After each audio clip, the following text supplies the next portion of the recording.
Haha, good evening. All five of you. Hello. Hello, five of you. Oh, better get Discord on the way. There's a delay. Yes, I know. I can't do much about it, I'm afraid, guys. It's really annoying. There's a delay from my webcam to my OBS, and I don't know what it is. Anyway, how's everybody doing? Quite a bit to talk about. Let's be honest. One more Blitz Cup to go, and that's EU. So 3 out of the way: APAC, CIS, and NA. Boy, I'd like to talk about NA because was that one hell of a game, eh? So hello Carlito, hello Bushy, hello Maverick, hello Ibrahim, hello Tank Creator, hello The Deal For Real. It's coffee chat, but I'm drinking fruit juice. Sorry, away it goes. Anyway, so we've got that to talk about, Blitz Cup. What else we got to talk about? New economies. Yeah, okay, we'll talk about that. And then what else we got? Potentially new Japanese heavies. Then we've got obviously Black Friday, all that to talk about. I'm sure there was something else I wanted to talk about, but I really, for the life of me, can't remember what it was. It's complete. Oh, Martin Dogger. That's right. He's back. Martin Dogger is back. He's going to come back with a vengeance. And whatever else you guys want to talk about, no doubt there's something. I just can't remember what it is. I just can't remember. Team Tribble, how are you? I'm fine, thank you. Everybody else is fine. Hope you're fine. So, yeah, lovely stuff. So, let's get into it. Let's talk about Blitz Cup first. That's the easiest one to deal with. So, Jokers. Wow, what a display they gave us on NA. I mean, I'm in Jokers, and they're a lovely bunch of guys. And I'm the token member. But yeah. But boy, what a display they gave us. I mean, you know, a lot of people said that APAC Blitz Cup was fantastic, CIS was a bit meh, but boy, NA blew everything away. It was non-stop start. Hey Galaxy, how you doing, mate? I mean, it was hedge of your seat stuff, to be fair. I mean, I got up early and I watched it, and boy, was it fantastic. And I dropped Assassin a line afterwards because I don't know where he comes up with these absolutely mega aggressive but fantastically brilliant strats. And they really are fantastic strats. And sometimes they work and sometimes they do go wrong. If you watch the final against Pramo, the very aggressive strat they played on Vineyards sort of went a bit pear-shaped. Mainly because one of the 50Bs on the way through got tracked. And that didn't help. He sort of stuck in the open and got absolutely blasted. But I really love their style of gameplay. It's fast, it's exciting, and it's beautiful to watch. And, you know, I'm really happy for them. They've worked hard to get there. But let's not kid ourselves. We had some fantastic entertainment on the NA server with this Blitz Cup. It's the best tournament. I'm not taking anything away from the previous tournaments on NA.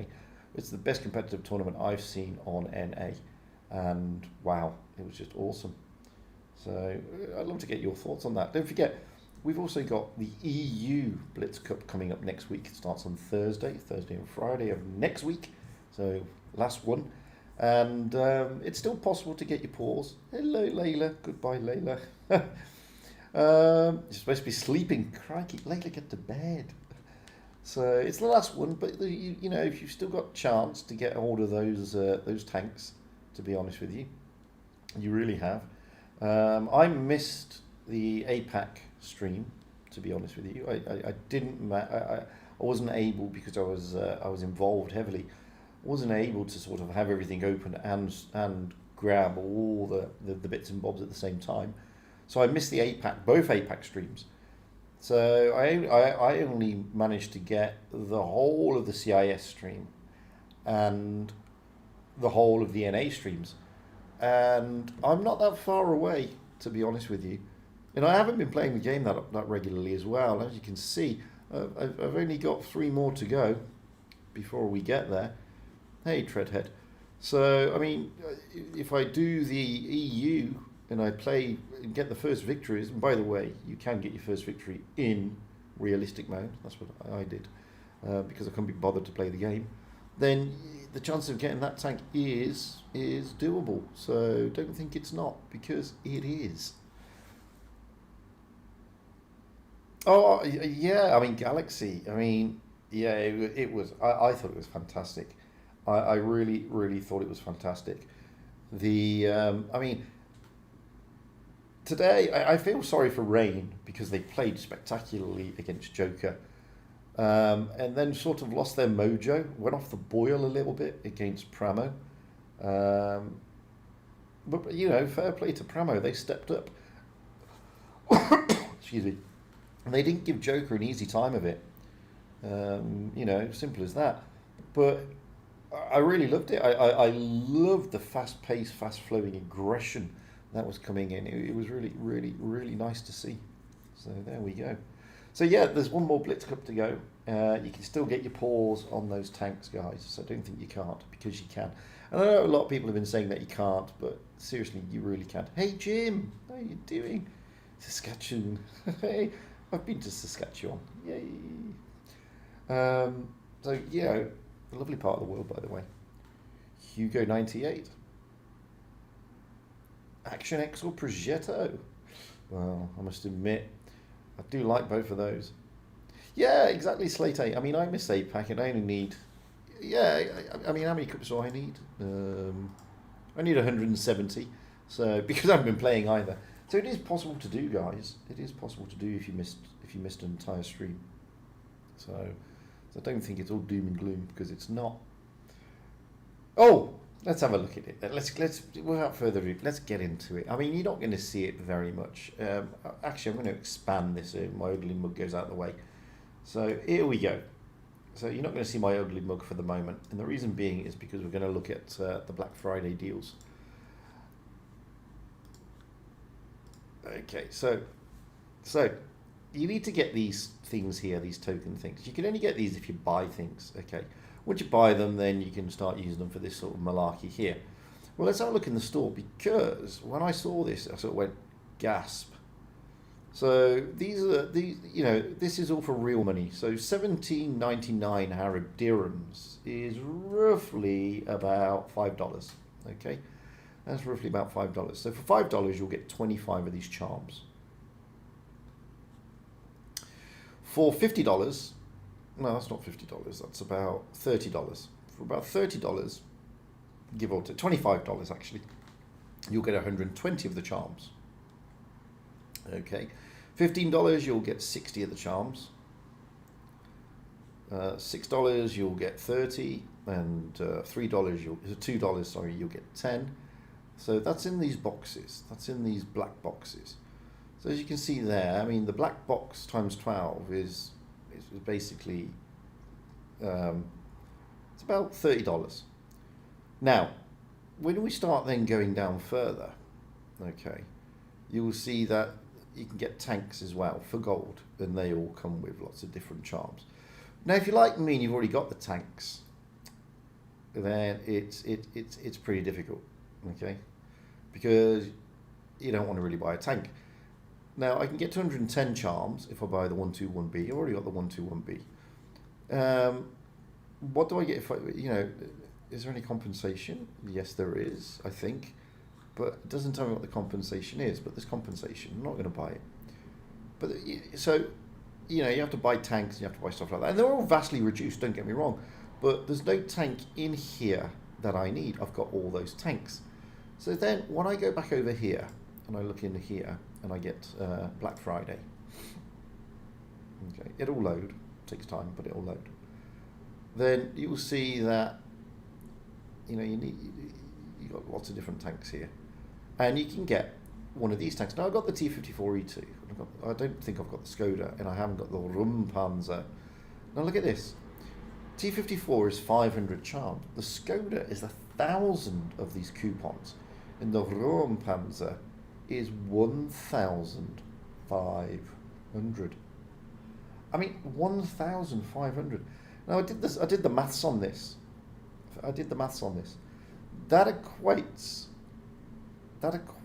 to around $300, roughly. Roughly. That's quite a lot of cash. I'll try that, Jake. I didn't realise that because I'm a muppet. That is quite a lot of cash when you break it down. So if I buy the 121B, I get compensation of 4.9 million credits. Do I need 4.9?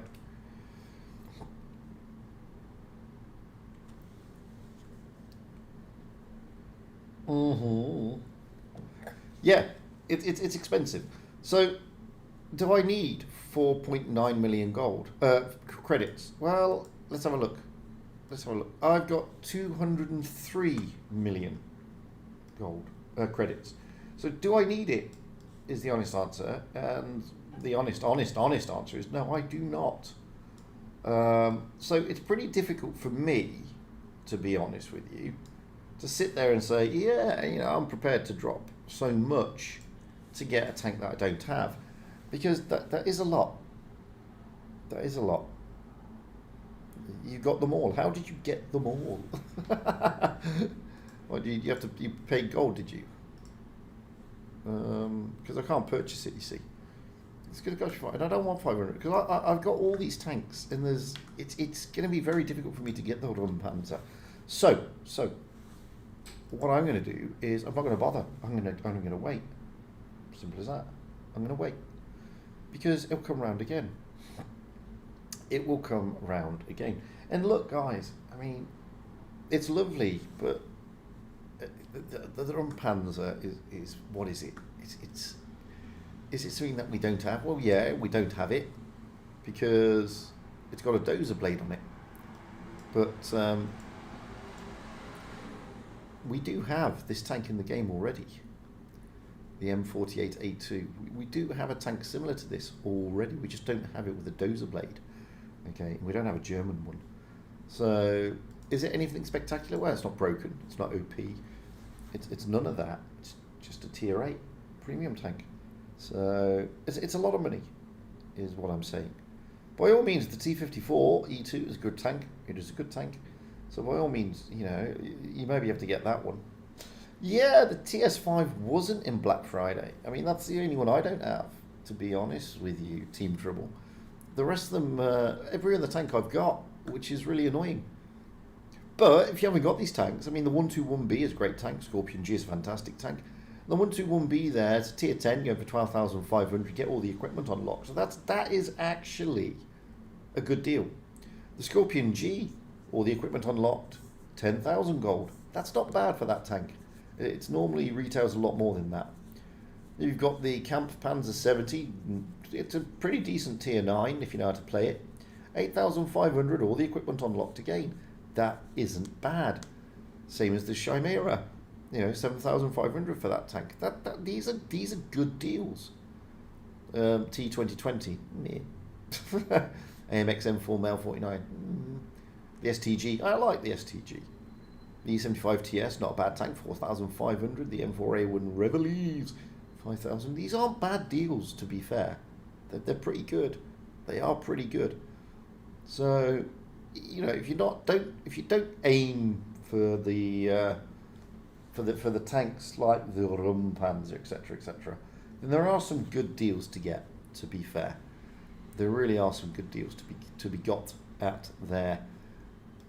But don't sit there thinking that the Rumpanzer is some stupidly broken or OP tank. It isn't. Okay, it's a nice tank. It's okay, but it's not stupidly broken or OP. So be mindful of that, and it will come. It will come around again, okay? It will come around again, like all these things. But that's the same with me, Team Trouble. There's literally nothing for me to get my paws on. Because it's not like I need the credits, because I don't. And it's not like I need the tank, because I don't, because I've got all the tanks. So it's a bit of a... But this is the problem when you've got all the tanks, or you've got most of the tanks. You're just waiting for that special one or two to come round, and they're they're generally newer tanks and they don't come round for a while. So, you know, people like us have to wait. Yeah.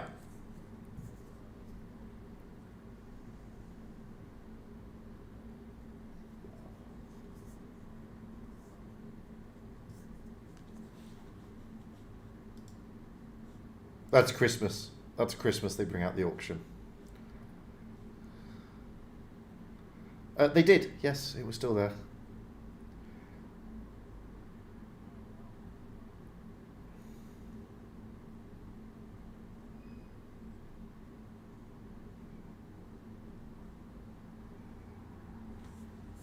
Okay. They normally have good deals at the Christmas event. I'm not going to lie. They normally have a tank that's pretty difficult to get hold of, to be honest with you. So I haven't seen that. But yeah, we will. We did have the auction last year, and they don't always have good tanks, but they had some decent tanks in the auctions. So it'll come out. Hang on a minute. Which ones are you talking about? No panic. I'm looking now. Where is this? Is it in containers? That's the esports stuff. That's premium account.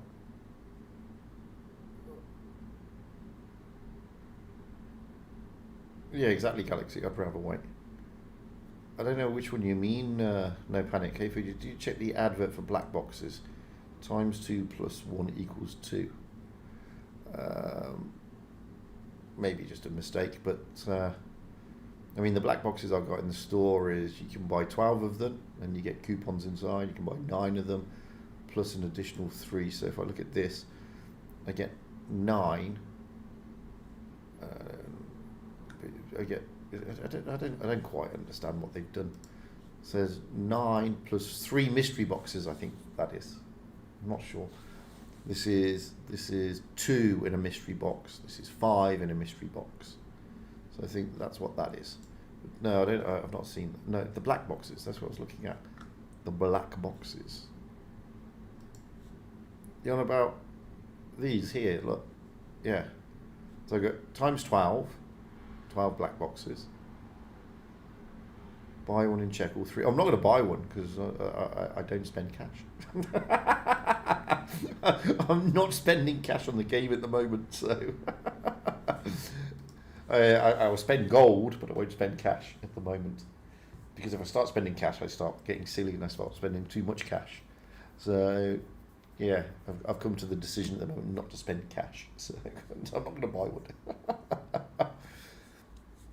But well, you know, maybe I'm not going to buy one for that reason. But it says to me there that you buy a black box, you buy this one here 9, and you get 3.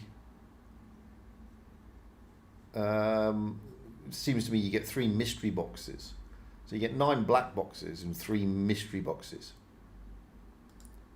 I think these are mystery boxes. This plus 3 is a mystery box, not a black box. I think that's what that means. So I'm assuming that. I'm assuming you get mystery boxes because they've been throwing mystery boxes out. Although I haven't got any mystery boxes recently, but I was getting mystery boxes. So I think that's what that is. That's 3 mystery boxes. But don't hold me to that. Let me just check something else because it goes down and down and down. Let me just see if there's anything else that's throwing mystery boxes. Because these are the mystery boxes. Well, that advert... No, I don't disagree with you. The advert doesn't tell you. What the advert says is 9 plus 3. Plus 3 what? It doesn't say plus 3 mystery boxes or 3 gifts. It just says 9 plus 3. You know, it doesn't tell you what the plus 3 is. So I don't know. You know, when you click on it, it doesn't tell you. It just tells you get 9 and then that. It doesn't tell you anything else. It doesn't tell you that you get 3 of these or 4 of those or whatever. So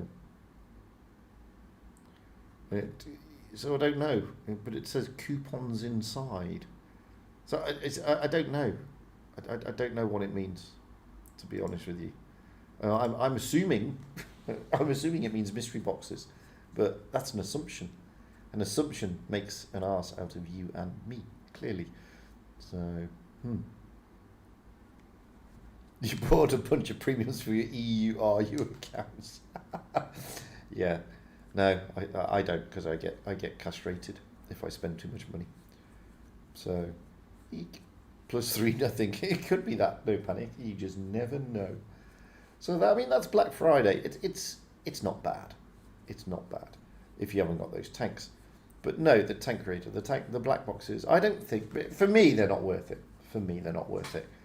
Because, I mean, what am I getting for the black box? I mean, I keep going back to them, which is really stupid.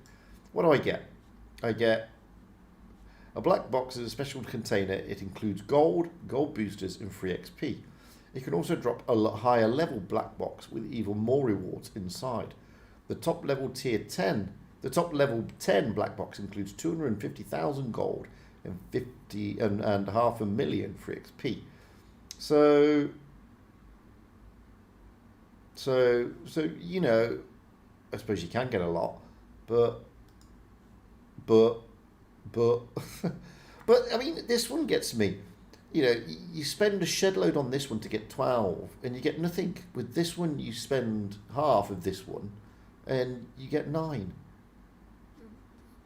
I know there's only one of those left, but I'd rather buy that personally and take my chance.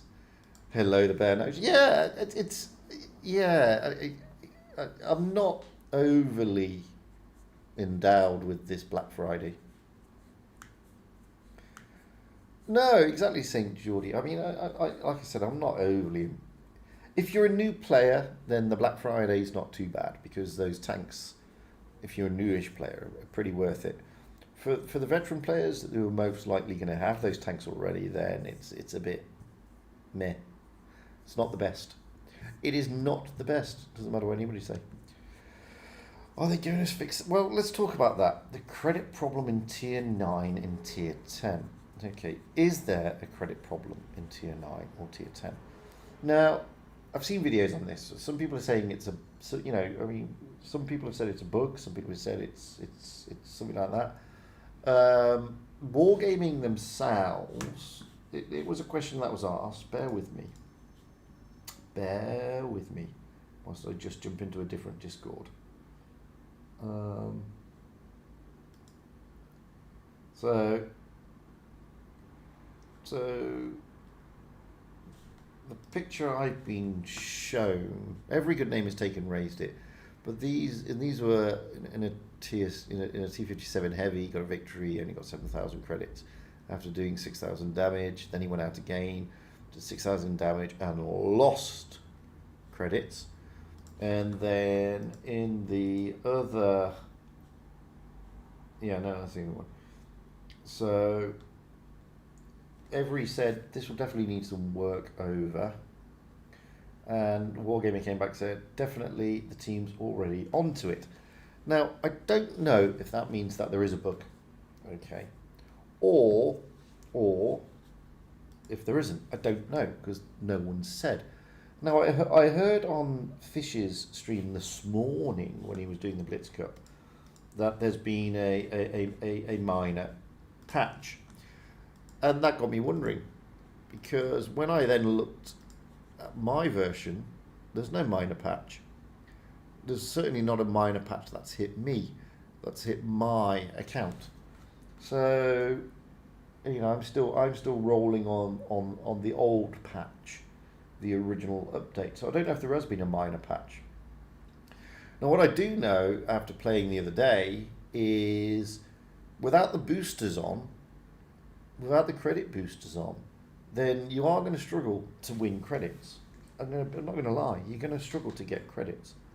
Now, with the boosters on, I was getting credits even when losing games and doing shite, and I showed you that in the video. I played a game in, I can't remember what tank I was in now, whatever tank I was in, E75 on the NA server. Played disastrously. and I got quite a bit of credits. I then played a game in the E57, same, did a lot better, and then all of a sudden I lost credits because I didn't have boosters loaded. Now I don't know if it's by design or I don't know if it is a bug. I'm erring on the side of it could be by design because I don't think, this is just me speaking as a 49-year-old old fart, you generally don't get anything for free in this world. Okay? There's always a catch somewhere. Always. Always, always, always. And I'd love to think that we're getting things for free and therefore we're just going to be presented with a shed load of creditos. But I don't think we are. I don't think that's the overall aim. I don't think the aim is to give you all credits. I think the aim is to make it harder to get credits, but whilst it's harder to get credits, you don't have to spend credits on standard ammunition, HE and stuff like that. So that's what I'm thinking. That's what I'm thinking. I'm seriously thinking it's not a bug. That's what I'm thinking. But that's just a theory. I don't have any positive, hard, fast evidence to support my theory. I'm just sitting here saying that, nothing is free in this world. And it's going to be harder to get credits. Hi, Liana Hastra, how you doing? Hey, Black Baron. Oh, it's just the Steam update, not the game. Okay. All I'm saying is, they're going to say to you, is the trade-off, guys. You don't have to spend your credits now on ammunition, standard ammunition, HE or tank repairs, but it ain't going to be as easy to get credits. That's what I'm thinking.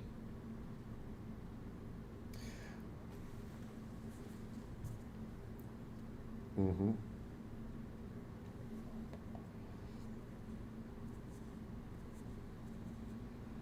Mm-hmm.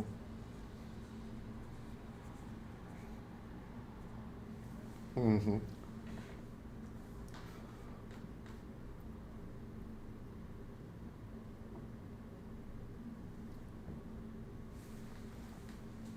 Yeah, I don't know. I'm being told here that they said on Facebook they're going to increase the credit coefficient of tech tree tax from 8 to 10. Now, no.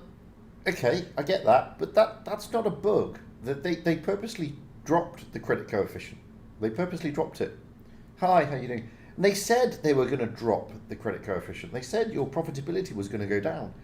So I don't know. Maybe they dropped it too much, and maybe they've just realised.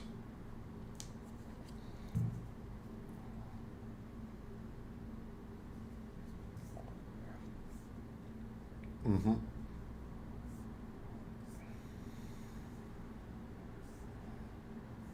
Mm-hmm. Well, Galaxy says, what was their reason to change the economy? Well, the reason was, people were complaining, especially newer players, that it's difficult to grind your way through because you're losing credits, and it's not easy to get credits unless you throw cash at the game or whatever. So they were going to change the economy anyway, which is why they trialed it in tiers 1 to 5. Now, don't get me wrong. I think it's great that standard ammunition HE and stuff like that is now, you get for free.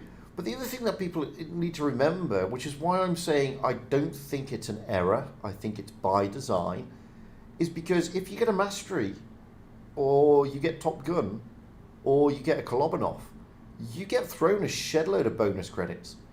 So this is why I'm sort of saying I don't think it's an error, because you can get another 250,000 credits just for those 3 medals. And if you play a fantastic game and get those 3 medals, 250,000 credits, that's a lot of credits. That's a lot more than you would have got.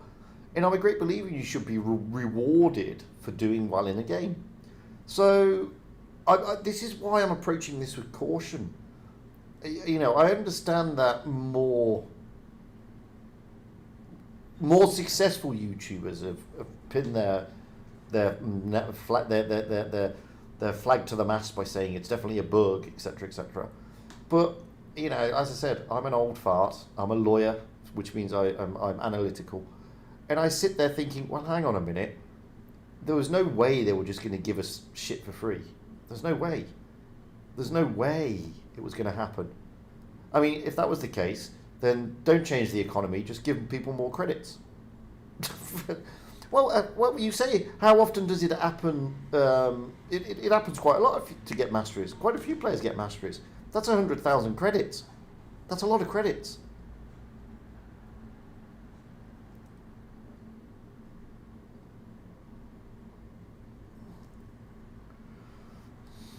Possibly.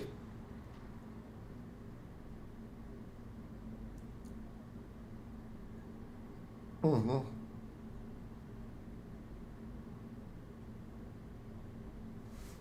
Yeah. Yeah.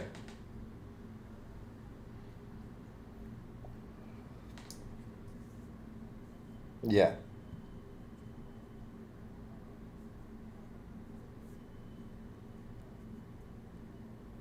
Mm-hmm.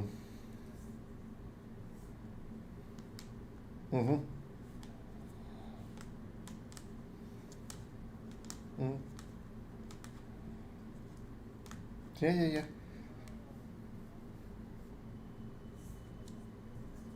Mm-hmm.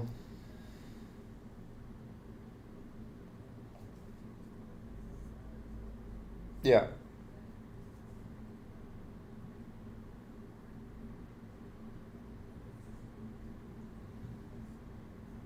Mm-hmm. Mm-hmm.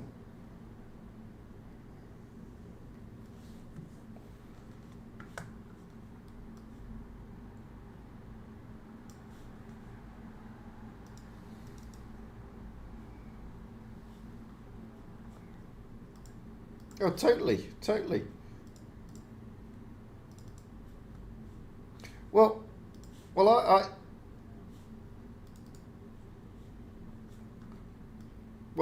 I played on NA the other day, and I rolled out in a Tiger one.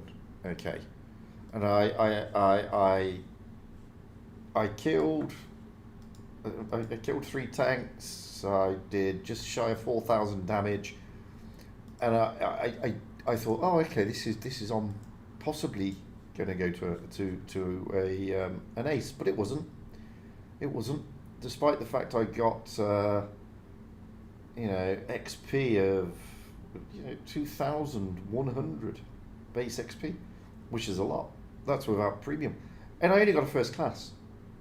I only got a first class, and I don't think I got a top. I don't think I got Top Gun medal either, because despite the fact that I was clearly doing the most damage in the team, because I did do the most damage in the team. But I'm looking at it now, and no, I didn't get any of that. I missed out. So it does make you wonder. It does make you wonder. But that was the first day it was changed, so who knows? But you're speaking, you can't hear then. Really? That's bizarre. Let me find out what's going on. Say something. Anybody? Say something. Yeah. I don't know what's going on then. Check 1, 2, 3. Can you hear them now? I mean, I haven't changed anything. I haven't changed a thing.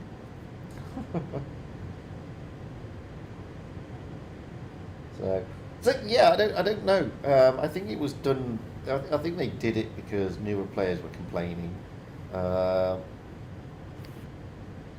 What else Yeah, but I see a huge problem with this, though. I mean, as far as if you're an older player and you're simply playing the game for like fun, or like you play to get credits, or just like grinding for maybe like one last tech tree tank or something.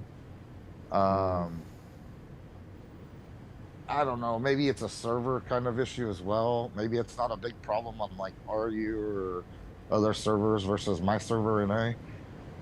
But the way the game is with the player base in a whole, it's like I'm finding very, very little reason to play. Like I used to play at least just to grind credits sometimes, and now it's like I don't know, just the way the game is going. It's like not even fun. And then it's like if I play and I can't even earn credits, then it's like, what's the point, you know? Yeah. Well, Jim's saying there. I mean, Jim McDonald's saying you know, I agree with you, Fugit. It's designed, and now they need to fix their initial starting point to stop the moaning. So, I mean, yeah, I believe that. I think it was designed this way, and I think you guys are right. They've set the bar a bit too low. That's all they've done. They've set it too low, and they've realised that by setting it this low, people aren't getting credits unless they pile in those premium, and they pile in those boosters. Now the thing is, premium time in boosters, you get thrown those. Although credit boosters are very difficult to get, to be honest with you, they're not the easiest to get. Not the credit boosters. The other premium time and all that sort of stuff is, but not the credit boosters. How many credit boosters? I've got combat boosters. Yeah, I've got free XP. I've got crew XP. I've got cooldown. And I've got those in like 200, 400, blah, blah, blah. But I've only got 41 credit boosters. And if you look in the store, it's you know, most of the tanks come with boosters of some description. Most of the offers come with boosters. And if you look at this one, strategic power, then the boosters you get are combat, cooldown, and you do get credit. But, you know, which isn't a bad price. You get 30 credit boosters. But when you look at the others, okay, you're not getting many credit boosters popping up, guys. They're pretty rare. They're not as common as people think. When I go down to all the bundles that contain boosters, if I can get them down there.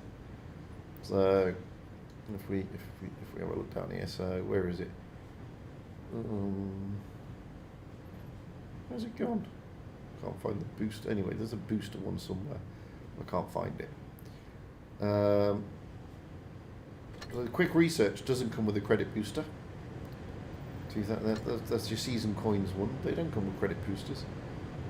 So not every. It's pretty difficult to get hold of these credit boosters. Really, it is.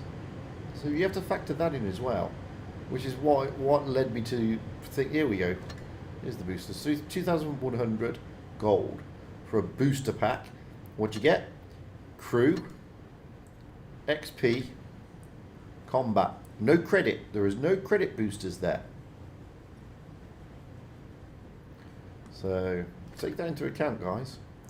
There is no. Yeah, I won 100,000 gold from a mystery container, but that was That was when they came out last time. This time, I've won nothing from a mystery container. I'll buy 9, and I've proved to you that I don't get anything from mystery containers. Because I never do. I never do. I wish I did. Not anymore, anyway. Let's have a look. 500 gold. Okay. 200 gold. It's not bad. 100 gold, so 600 gold, so no, 800 gold so far. Another 200 gold. I'm getting my gold back at least. No gold. 50,000 credits to go with the 200 million I've got. Ooh, more XP. More XP. Mystery certificate. I'll try that out. And that's it, I think. Got a mystery certificate. Let's have a look. I got the FCM 50T. Okay, there you go. There you go. So got a bit of gold for the gold that I spent. Not much. Hang on a minute. My wife wants something.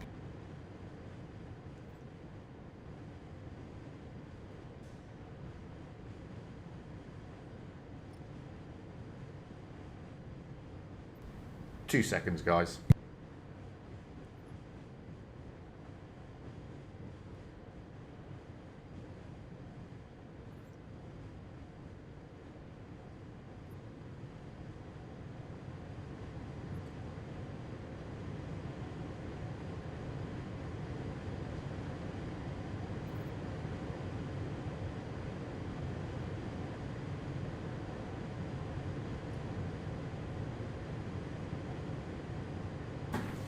It's just the door isn't closed.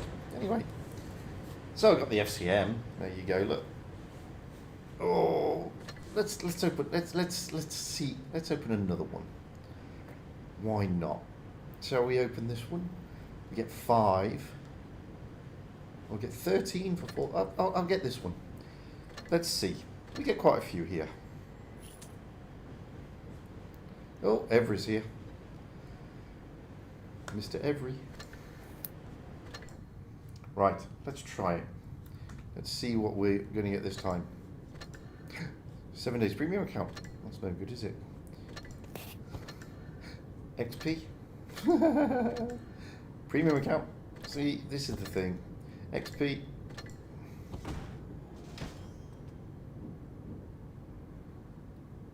$100 gold. Lightning catcher avatar. Okay. XP. This is the downside. XP. Oh yeah, plenty of XP though. Gold. So this wasn't worth it. XP. That wasn't worth it. Look, 100 gold. I've only got 2 left. I only made 300 gold on this one. XP. And here we go. XP. So, you know, we didn't make our money back that time, which was a shame. No, I'm not playing the game still. That's why it's got. That's why it's small. That's why it's small.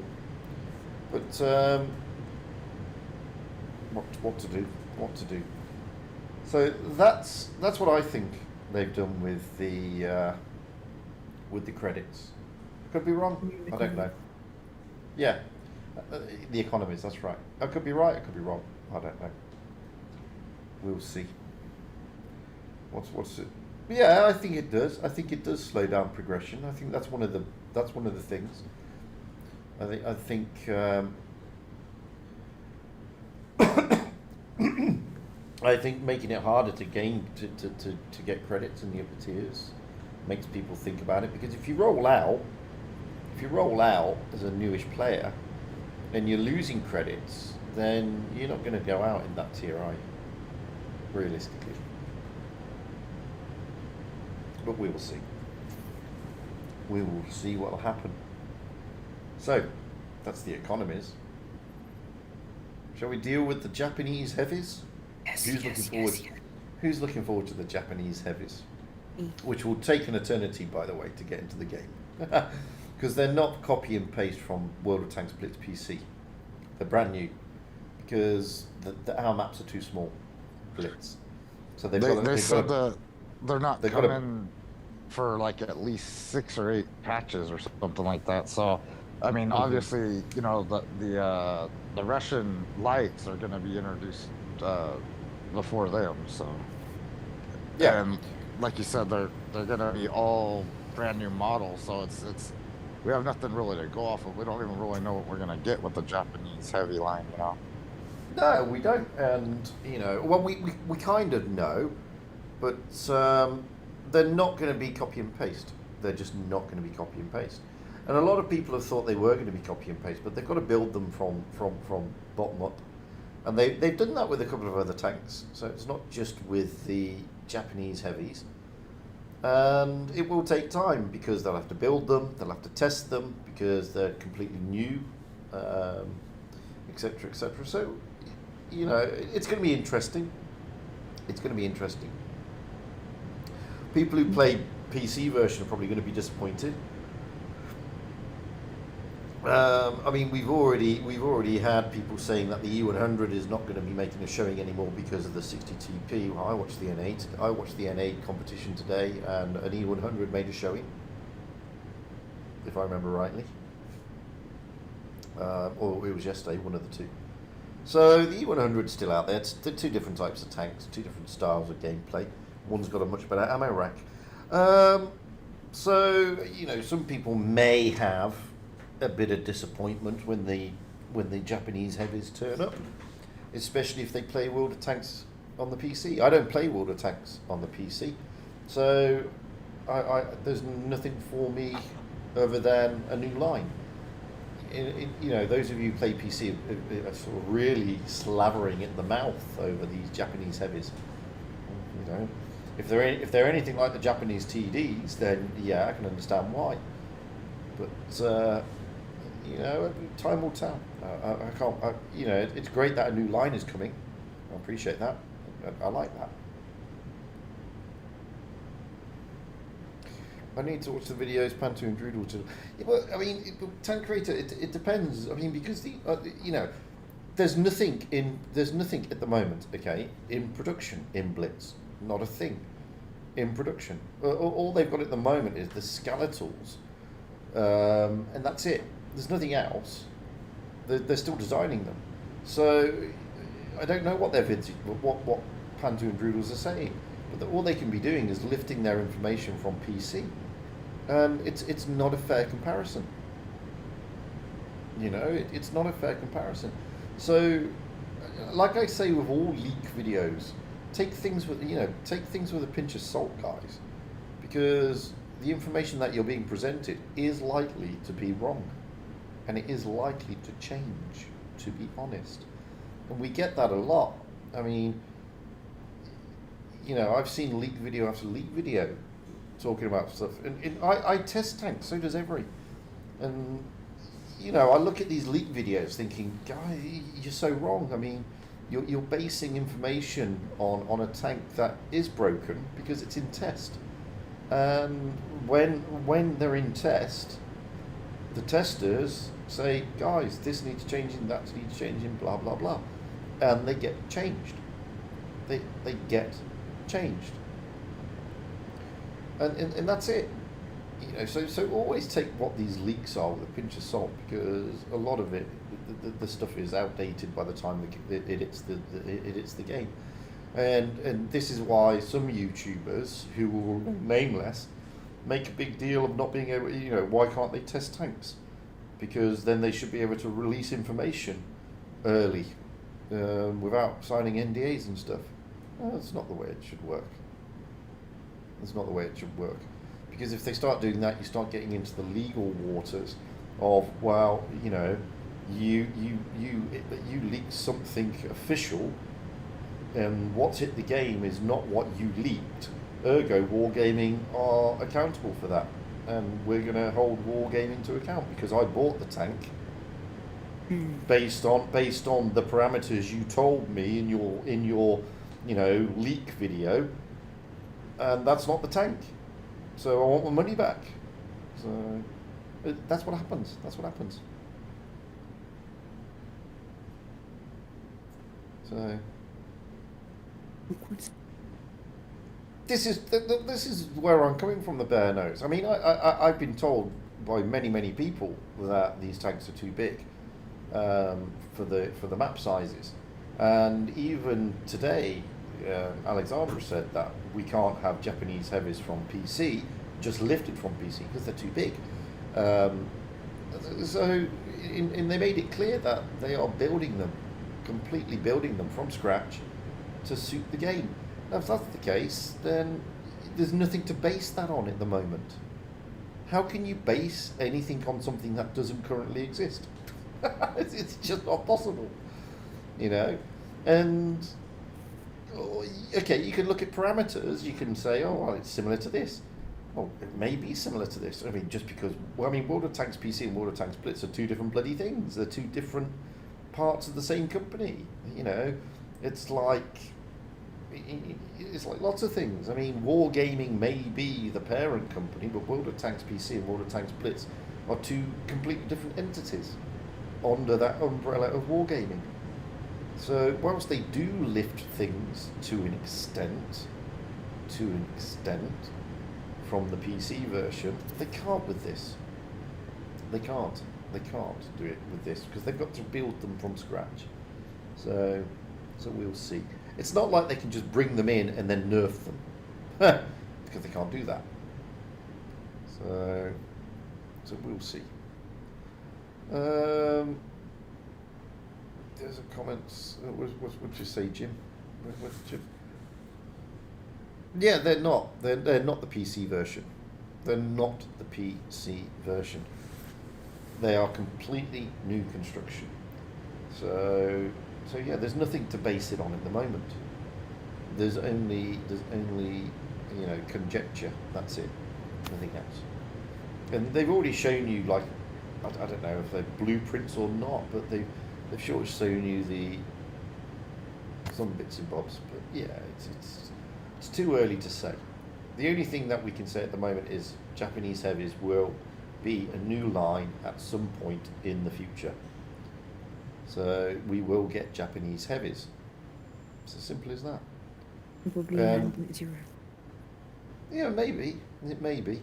Maybe about 8 months. So, but, you know, we'll see. But like I said, I've never played the PC version, so I can't sit here and say for certainty if I'm looking forward to it or not. I'm only looking forward to it insofar as we're getting a new line. It's a shame it's a heavy line. But we are getting the Russian lights coming first. But the reason I say it's a shame it's a heavy line, because at the moment the game at the very top is very heavy meta dominated. I actually played it on console. It's very heavy dominated. The meta is very heavy at the moment. In adding the Japanese heavies, well, hopefully they'll add a few more different tanks before we get there, like lights, like mediums. Hopefully those will get thrown into the mix before we actually get to the Japanese heavies.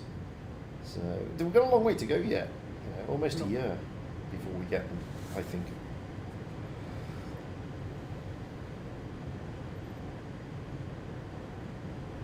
Awkward silence again. Oh my. So we'll see. I can't remember what else we were going to talk about. There was other things as well, but I'm losing my marbles. Yeah, I'm losing my marbles at the moment. I forgot. There was loads of things that I thought we needed to talk about, but I've forgotten most of them now. I can't remember what it is. Next map. Yeah, that's still in development. That'll be coming soon. That's the Holland map. The Dutch map or the Holland map. I always get those two wrong, and all the people from various parts have a go at me. We're not Dutch, and it's not Holland. So, but yeah, that'll be coming soon. Amsterdam or whatever it's based on the Netherlands. Yes, you can ask a question. Of course you can. I want to give away a tank. Say again, sorry? I want to give a tank. You want to give a tank? Gift. What do you mean? Like, You're breaking up, Ibrahim. wait. Are you still there? You're breaking up a little bit. I want to give my. All I've got is I want to give, and that was it. Wait. I want to give my friend a tank. You want to give your friend a tank? You can't do that at the moment, unfortunately, unless you log into his account and buy him a tank, which you are allowed to do. So I'm told. It's not illegal. Just don't play on the game. You can log in and gift a tank that way. It's the only way you can do it. There's no swapping around, unfortunately. Wargaming don't let it. So I'd give half my tanks to my, I don't know, I'd trade them over to my NA account, then trade them back again. But not allowed. I'm getting old, Every. Almost 50, mate.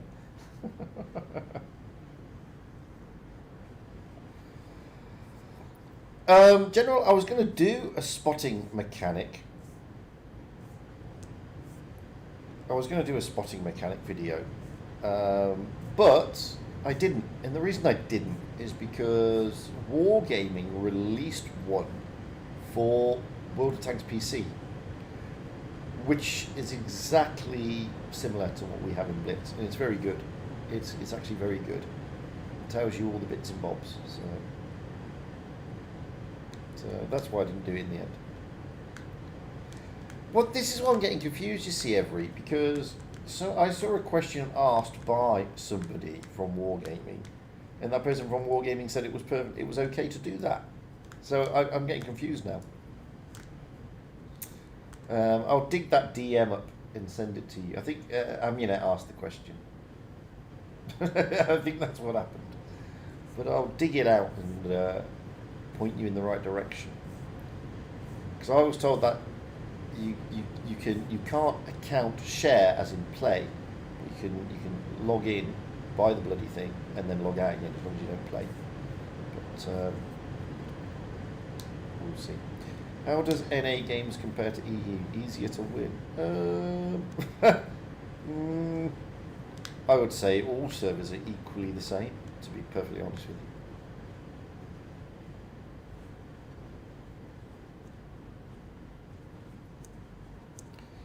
Yeah, we were looking. No, we did. We have been pushing for gifting of tanks.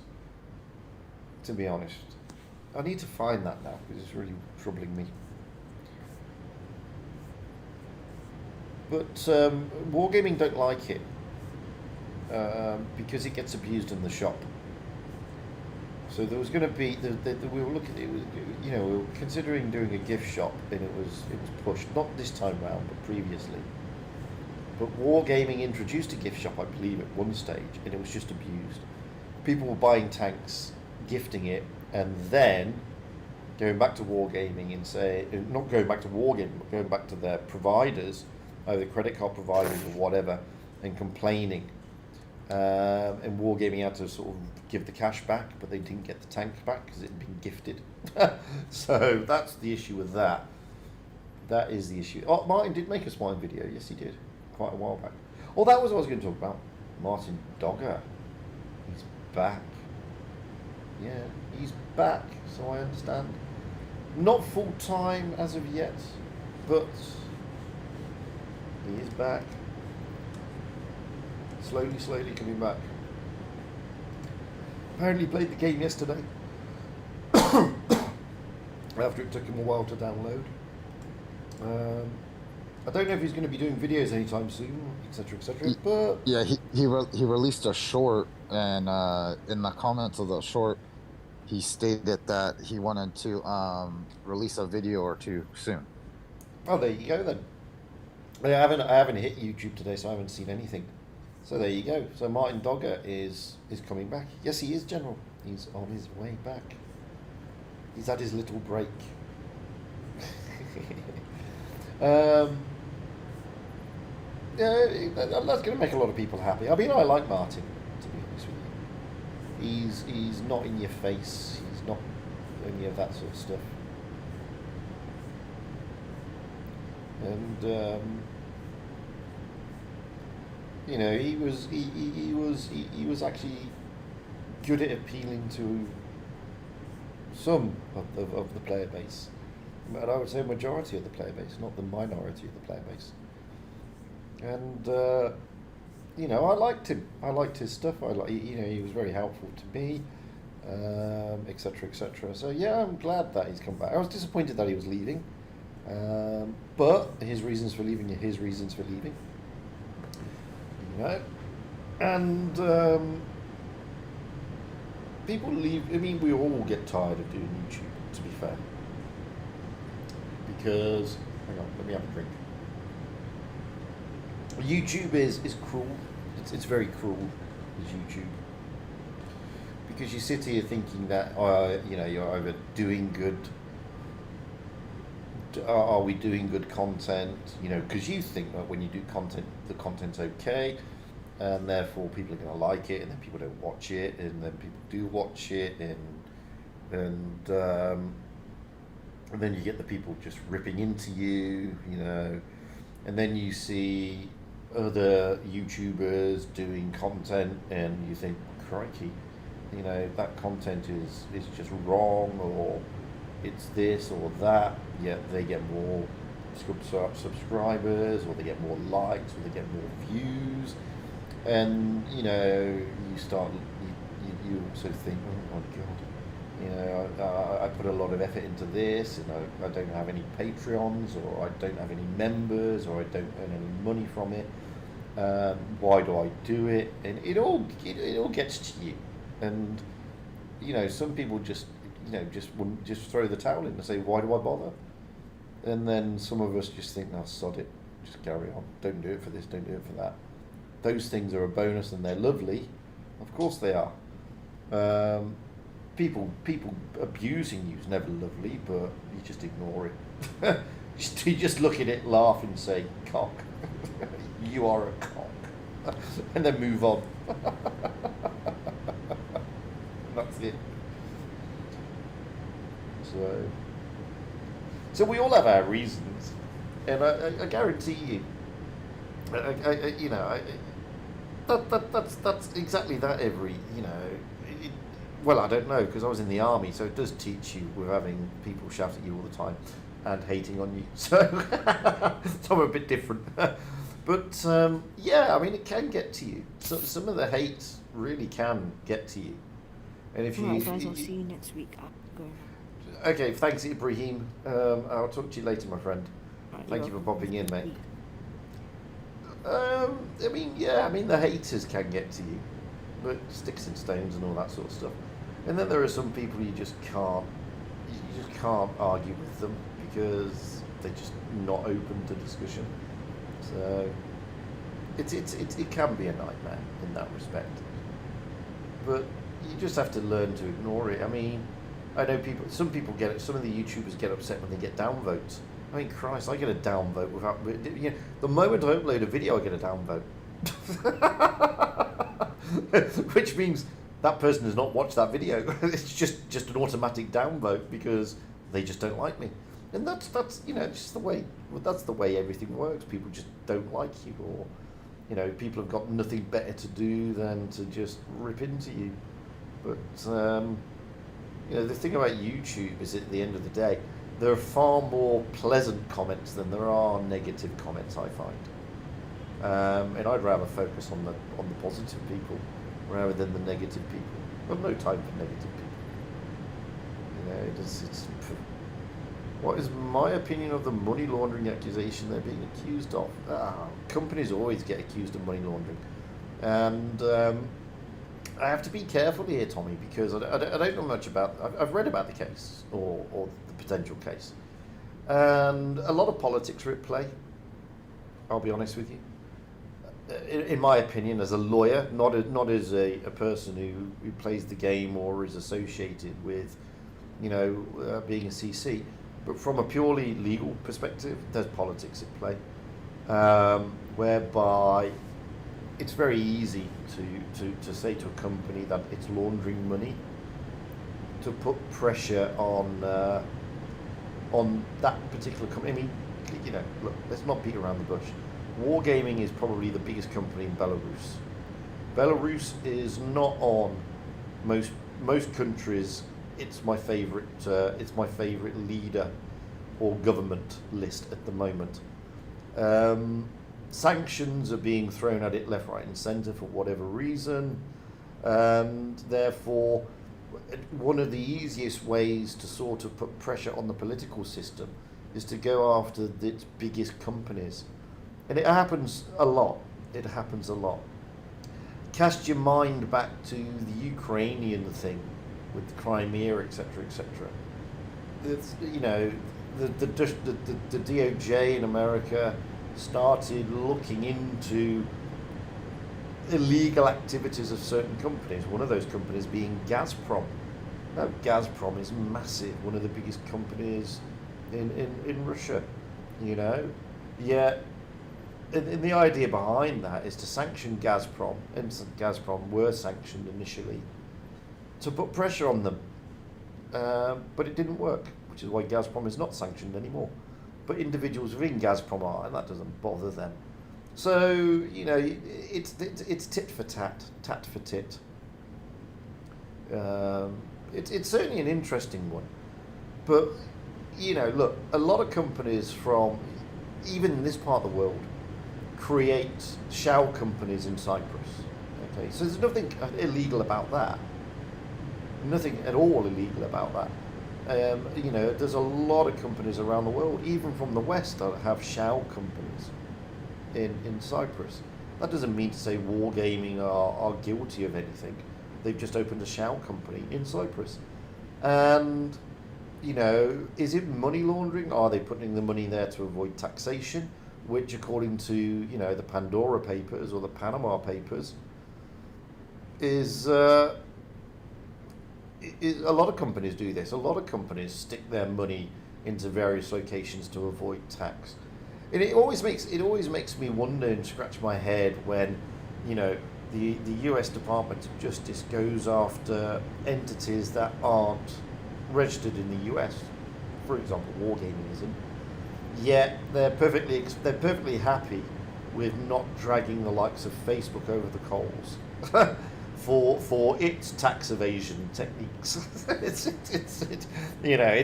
half of one, it's six of one, half a dozen of the other, and a lot of it. There's a lot of it that's mired in political motivations. So, if it was 100% a definite money laundering case, it would have there would have been a lot more about it. To be honest with you, but there isn't at the moment. Now, I still think there's pressure being pressed in some positions, and that's where they're pressing. Certain parts of wargaming have moved out of Belarus for whatever reason. I don't know why. So yeah, don't read too much into that. There are two sides to every story. And these big, massive companies, such as Wargaming, because don't get me wrong, Wargaming is not a tiny company, guys. They have fantastically clever accountants and lawyers. And, these guys aren't going to be caught up in something so trivial as money laundering, to be honest with you. It just doesn't... they hide the money better than that, believe me. They really do. These guys are clever people. So don't read too much into it. A lot of people do, but don't. It's why do people get tired of YouTube? Well, lots of people. There's lots of reasons people get tired of YouTube. I mean, no, I'm not going to go there, Tank Creator. Lots of people get tired of YouTube for various reasons. It's the same old stuff over and over again. I mean, look at it this way. Last year, YouTube and YouTube content creators probably had the best year they could possibly have. They had a captive audience, basically, because of all the COVID lockdowns around the world. People had nothing better to do. There's only so many DVDs you can watch, etc., etc. So you're going to turn to YouTube and check out shit on there, or you're going to play games more, whatever. It doesn't matter. Now most of the world, unless you live in Austria, of course, have lifted a lot of their COVID lockdowns. People aren't interested in YouTube as they were a year ago. The lockdowns have now eased. People can get on with their lives and do other things. Okay, so you're going to have less views. You're going to have less people watching. You're going to have less people interested, because look. Let's be honest here. There's only so many pixelated tank videos that you can watch. There's only so many, replays that you can stomach before you sort of say, well, I'm bored with that, and you move on to watching penguins trying to fly or something.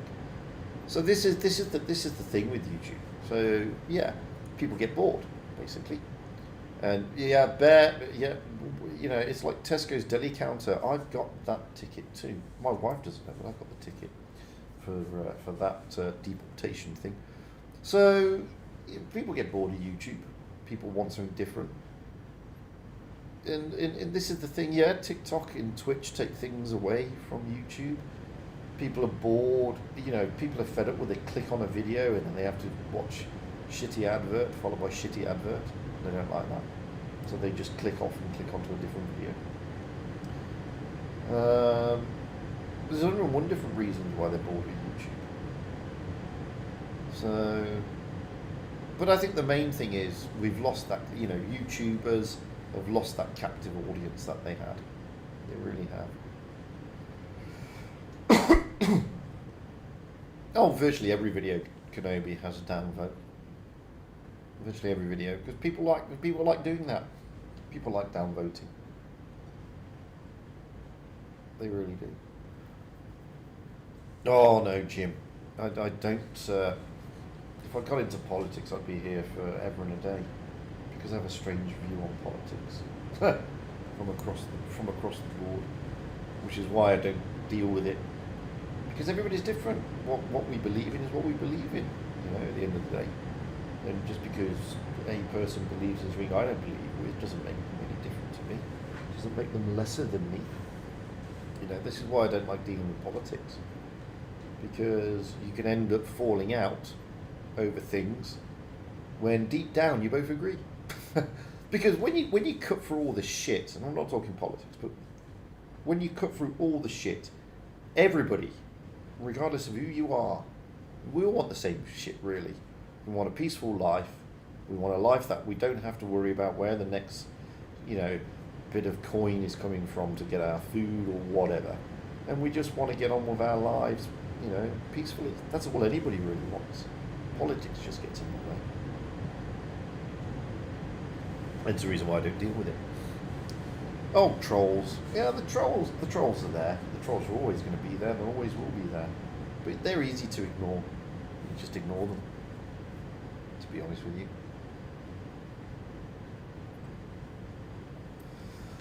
That is true, Microforce. Things change, but the trolls do remain the same.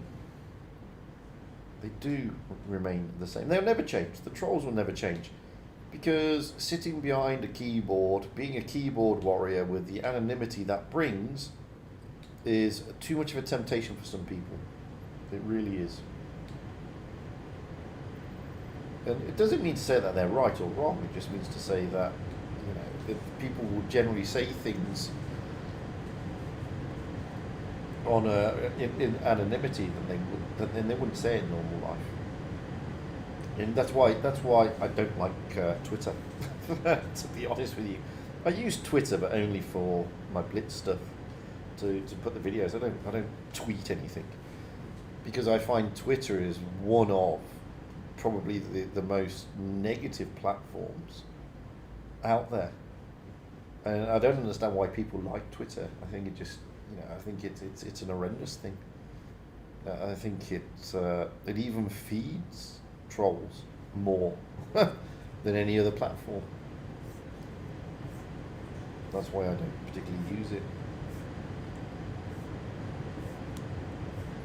Yeah, but as I said, Jim, trolls are easy to deal with, to be honest with you. Could be worse. But yeah, so I don't know why. I mean, thankfully Martin's come back. I don't know why he left. He said he was leaving to concentrate on teaching, which is fair enough. That is his first love. Blitz was just a hobby for him. So, awesome that he's come back. I don't know if there was other things that pissed him off. You never know. You never know. Every raised it. It was raised. The rating system, where we said it's not working. It doesn't work according to plan.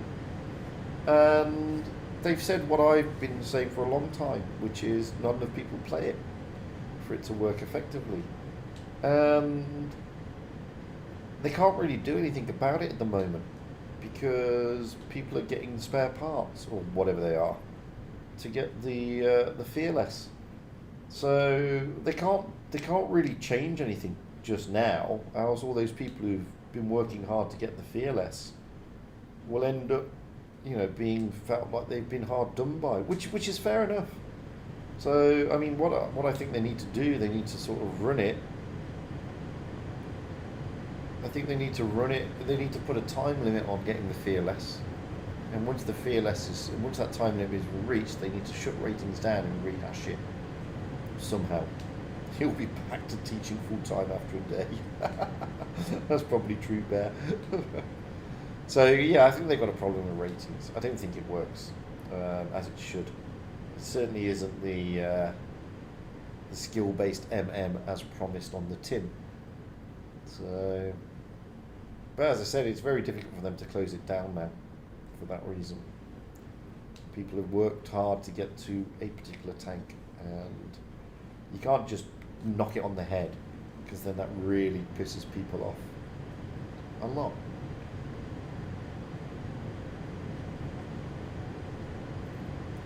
Do I think wargaming will adjust things? Well, what I said I don't do it in the video. The video was just showing you what we discussed. But I did a live stream after that. And I don't know if I did a video as well. I can't remember. I did something.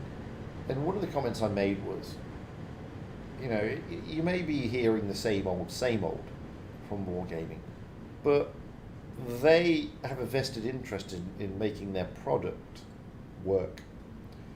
And I keep telling everybody, don't underestimate them, because they know, they do a lot of research, and they look at the broader spectrum. They're not interested in, you know, the small minority of the player base. And we generally think that we're the majority of the player base, when actually we're not. The majority of the player base is the fair weather players, the guys who drop in and have a bit of fun. They don't care about average damage, they don't care about MM, they don't care about any of that shit.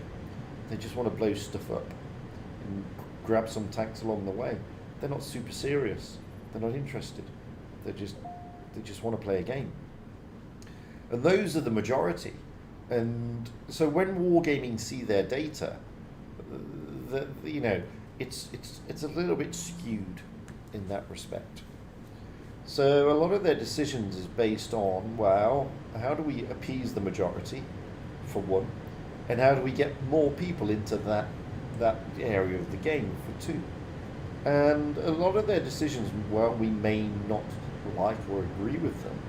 5.5 being a prime example, it did exactly what wargaming wanted it to do. It enticed people into the game, for one, and it retained people longer than what they were. So it did what it did. It did what it said it was going to do on the tin. They then removed, you know, they dropped all the credits and everything from tiers 1 to 5. At the time, that makes sense, because new players were saying they were losing credits, it was difficult to grind, etc., etc. So they removed it, and the new players from tiers 1 to 5, again, enticing more players into the game, retaining those players for longer. Now, okay, it opened a Pandora's box, because then you've got the tier rushes and all got that sort of stuff. But as I said, their focus is on the majority, not the minority. Yeah, but I think that's where they show their true colors with the decisions they make. Like, you know, with the crates and the tier 8 premiums, and then now the new economy and stuff. You know, there's a saying, you know, the road to hell is paved with good intentions. So they may be telling us all the stuff they want to hear, but the decisions they make, they're not very conducive to the longevity of the game for veteran players. You know, that's the problem. Well, I mean, as I said, I mean, firstly, they're a business, and no business tries to do itself out of business. So, you know, they do things because, at the end of the day, they're looking to forward their business. They're forwarding their business, and their business is about, like all businesses, it's about, you know, developing your product and improving your product and getting more money through the door. Cash is king in every business. And that's what they look at. Along the way, they will do things to entice, they will do things to market you and everything like that. And that's normal business practice. And, you know, I don't know much about the gaming industry as an industry, but I've heard that, you know, once they've got your hooks into you, people will get to a point whereby they've thrown so much money at the game that it's very difficult for them to just turn their backs on it. It's not easy. You know, when you've thrown a few thousands at a game, it's not easy to just turn away and walk off, because you've just wasted a shed load of money, basically. Now, some people are in the position to do that, and some people aren't. So, you know, companies understand this, and this is what they do. Now, I'm not saying that wargaming are particularly nasty as a company, because all companies, regardless, are nasty. Guarantee you this. They're all faceless entities, and I know I'm a lawyer for a company. Well, I was. I'm not anymore. I'm a lawyer for an individual, but to an extent, I'm still a lawyer for a company, and it's a faceless organisation. It really is. It's as simple as that. That's not to say that we're immoral and not caring. We just, companies just do what everybody else does. Plays on people, and in the vain hope that it does, it gets them to spend money. All wargaming are doing with the crates and with all this sort of change in economies, etc., is they're enticing you to play their game. I mean, that's all it is. And a lot of people get frustrated because they look at it and they say, "Oh, sneaky Russians." They're not Russian. They're Belarusian, which is completely different people. And it's not a sort of a business practice that is not seen in other parts of the world. I mean, I've got a kid, and he doesn't play Blitz. I'd let him play Blitz, but I don't let him spend any money. But it drives me mad when he plays Fortnite, because he's coming to me every 5 minutes. Can I have $10 to buy a skin? Can I have $20 to buy a skin? It's a fucking skin. I mean, this is like coming to you. It's like going to you and saying, "Can I have $10 to buy a camo for a tank?" It's mad. It's absolutely mad. So it's not just wargaming. It's not just Blitz that does this. All games do it. They target you. They really target you. And the biggest takeaway isn't what wargaming said. Okay, it's not what wargaming said in that summit. Forget what they said. The biggest takeaway was them finally having, the kudos to stand up and say, "We're prepared to talk to the community." That is the biggest takeaway. Because once they've done that, that opens a door. And it's a difficult door to close now. It's not that easy. And that is a massive step by them. That is a massive step. And, relationships have to be built, etc., and over time it will be. And, I think you're starting to see that wargaming, like quite a few other game developers out there, are starting to listen to their consumer and customer base, which is a good thing. Which is a big thing. But that's what I'm saying though, I mean, wargaming could go down the same road if they really wanted to, as the likes of Fortnite, and start getting you to pay real cash for these camos. And people would. They would. Because, I mean, Christ, I mean, he comes to me every other day. There's a Boba Fett camo. There's a Darth Maul camo. There's a Thanos skin. And they don't do anything. They don't change the character. They just make the character look cool. And they're all like $20 to $30. And they have new ones almost weekly. Almost weekly. They do that. And it's a nightmare. Because, he may like Thanos today, but all of a sudden he watches an episode of The Mandalorian and he wants Mandalorian. He's fed up with Thanos. I can't get the $30 back that he bought the bloody skin with. It's crazy. So it's gaming across the board. They're all the same. What did they do with World of Warships? There? What made you pay for the camos? Well, if they do that, then yeah, people are going to leave.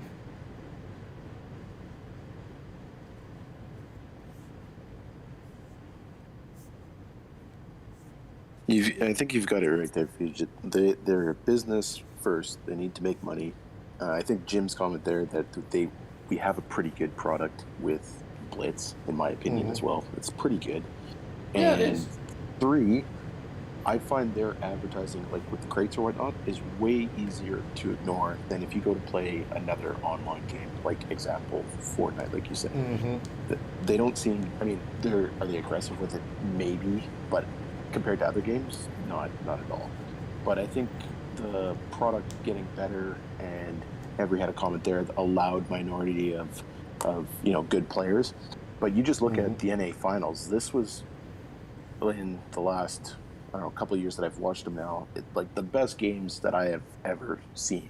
Oh, totally. It was phenomenal games, and to see Joker come up. Hang on a minute. I hope you're not. Whatnot is Micro. I hope you're not just saying that because MJ's just popped into Discord. No, I have not. I'm joking, mate. Joking. I was cheering for Rain the entire time, so I was very sad. But to me, the final was decided in that first matchup when Joker went up against Rain. Like that was the whole event right there. Because I figured whichever team won there was going to take it all, and that's exactly what happened. But as a product standpoint, from whatnot, like if you see the success of this e-gaming, like the small minority becoming super competitive like this, I think it just helps the entire game. And I think they're on the right track, even though it seems like, they might not be listening. But I think they're very, very, very clever at how they listen and how they engage with their community. Like you said, they've now opened up that door, and I hope it continues to go that way. I only somewhat disagree. I mean, I'll agree with him on the tournament side of it. Like what he's saying, he's focused on the competitive side. But again, that's such a small minority of the player base that, you got to remember the game itself isn't changing. Like, we're still stuck at 10 tiers, okay? Yeah, they may introduce new lines, but it's just a variation of the game itself as a tier 10 game as maximum level. And the problem you have is they're opening that door, or them not changing the cap or the peak level, the maximum level. It means that eventually, over time, everybody will flood into the higher levels at various skills. And, over the last year or so, they've made that more easily done. So it's happened to be a quicker progression. And so the problem is the quality of gameplay declines, actually. So I think the quality of gameplay, as far as competitive or skill-based and randoms, which I know it's not designed for that, I'm just saying overall, a whole, it's actually been on the downcline, not the upcline. Tournaments, different story. On the other hand, yes, you're right. The tournament play, seeing new teams, seeing the new competition, especially with the new meta, the new tanks, the new lines introduced, that's all great. So they are on the right track there, in my opinion. However, that's not their focus, number one. And number two, this new economy thing, and like I said, with the player base, it just makes the quality of gameplay less enjoyable, in my opinion. I mean, think about it this way. A lot of us, we've been in the game a long time, and we have like established accounts, we have a lot of free XP, credits, etc. whatever. Imagine a week ago, you open up the game for the first time ever, and you have like all these lines now to grind. And I mean, yeah, now it's easier, you can do it in a week if whatever, but what I'm saying, boosters aside, whatever, you're just looking at the game as a whole. How much time is it going to take you to grind the tech trees and to get everything and unlock all the maximum levels, It's like they're making the task, I don't know how to say this, like it's overwhelming, in my opinion, to the newer player base, to whereas they're forced to rush up there just to get everything, without actually enjoying the game itself. If I may add on to that deal for real, yeah, are you trying to say that there's just a sensory overload on the sheer amount of content that's being presented? Well, to a standpoint, I guess what I'm trying to say is there's no clear direction for newer players to understand the game and the gameplay. They're just simply there, and they're trying to unlock everything as fast as possible. You know what I mean? Well, yeah, well, I think that's just part of this being a niche game. Like, on the one side, we want to increase, the comp aspect of the game, but me as a comp player, I know that it's never going to be massive. I know it's never going to be, on, levels of some other games, just because the game is niche and the game isn't specifically designed for comp gameplay. Like, it's great that it exists, but like at the same time, I have to realize that it could only go so far. That's at least in my opinion. I get what Dino and everybody's saying there. Mm-hmm. But again, we're looking at the business aspect of wargaming, right? They want more people in, and I understand that they're rushing through the lines, and I have to agree with like Fugit or whatnot that ratings, I think, needs to be the deciding factor of change, and that they need to put like this time limit on so that the people that are going for this this tank or whatnot can get it or whatever, and then reset the ratings so that it's very much understood that this is supposed to be a skill-based system if you're playing ratings, and not just to and then you can differentiate the guys that have been playing for a long time that want to take the game seriously, and then if you just want to screw around and have your fun, you can just go to your normal game mode and do that. And I mean, they've kind of done that with your gravity modes and all those, because I absolutely despise those modes. I can't play them. I get more upset playing those modes than I do playing normal or ratings, right? But that's just me. But not everybody's like that, right? And so I understand what you're saying. Like, it's like if you've been in this game for 7 years and you have nothing else to grind for or whatnot, you would love to see the tiers go up to like 11 and 12 and add another higher level. But I don't think that they're going to do that, just because, again, they want a base of players coming through to get up there. To if you join a game that is so massive like this, that you have so many lines to grind. Like, if you think about when I first started playing, it was a grind to get up to tier 10. And everybody's like, oh yeah, that's if you make it to tier 10, it's awesome. But for wargaming, it wasn't. Not everybody wants that, right? If you look at the game now and you have so many lines, you want to get to tier 10 as quick as possible, kind of idea. But if it's not obtainable in a reasonable amount of time for you, then you're not going to play the game and you're not going to stay in the game. And that's what wargaming's playing off of, right? They know that gaming in general, like, there's new stuff coming out, so they're trying to keep people hooked into this game. And the way that they're trying to do that is to get people up to tier 10 in a quick manner. Now, are you right that it takes away from pub games? The gameplay at tier 10 is not the greatest. Yes, you're right, because people aren't learning the tactics and stuff like that. But again, like Fugit said, some people aren't there about that. So I think if they figure out the rating system or whatnot and change it so that it's understood that this is a skill-based thing that we're going for, then they'll have this game kind of figured out and have a little bit of everything for everybody.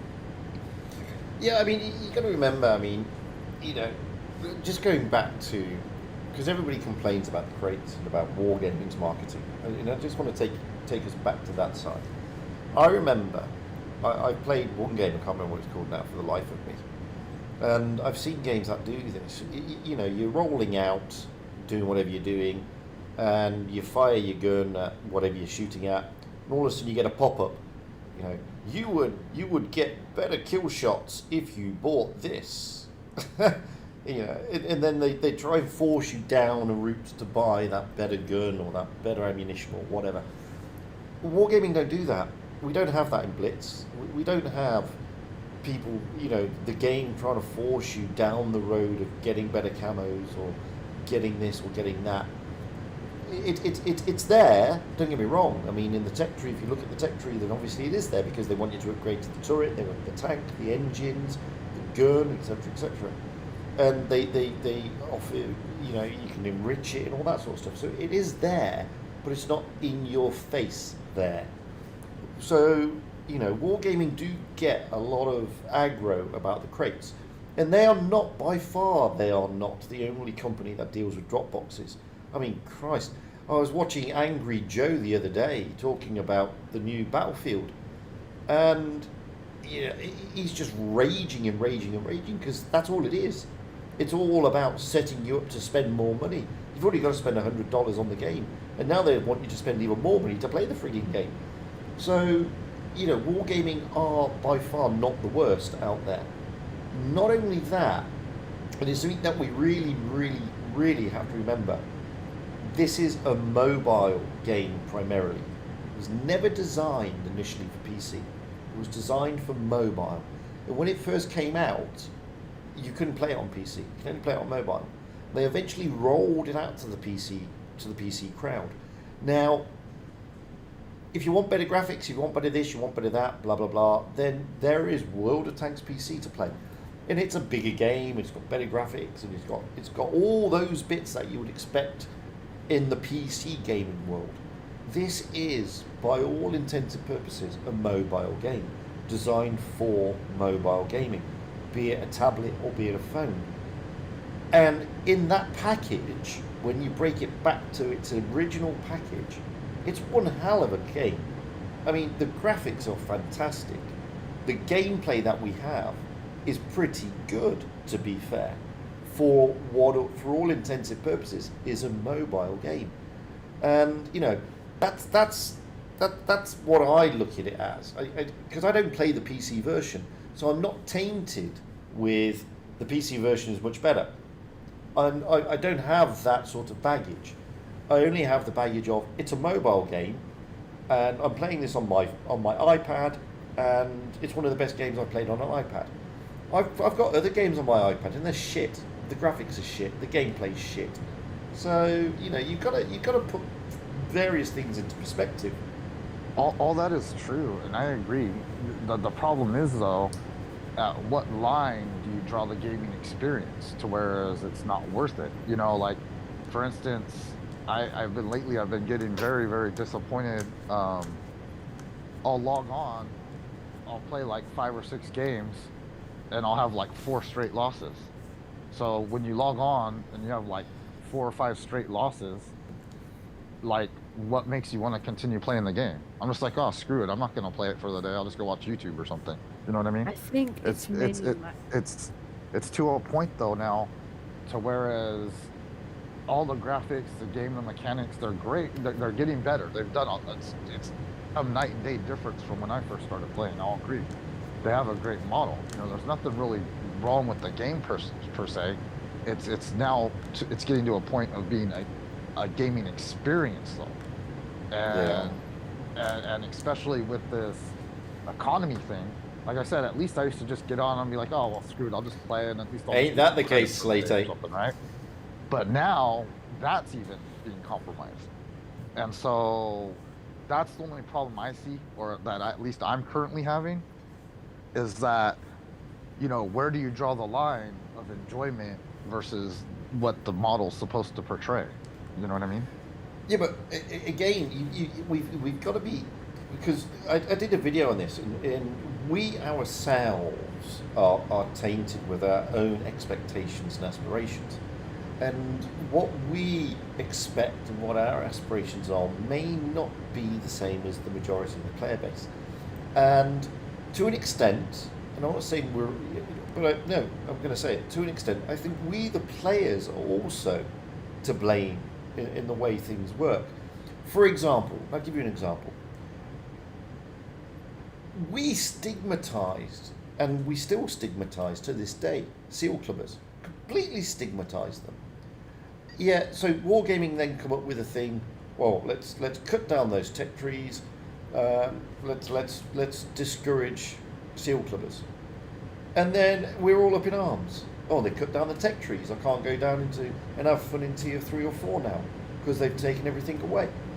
You know, we've got to have a realization also. And I get your point. It's not fun playing 7 games and losing 7 in a row. I get that.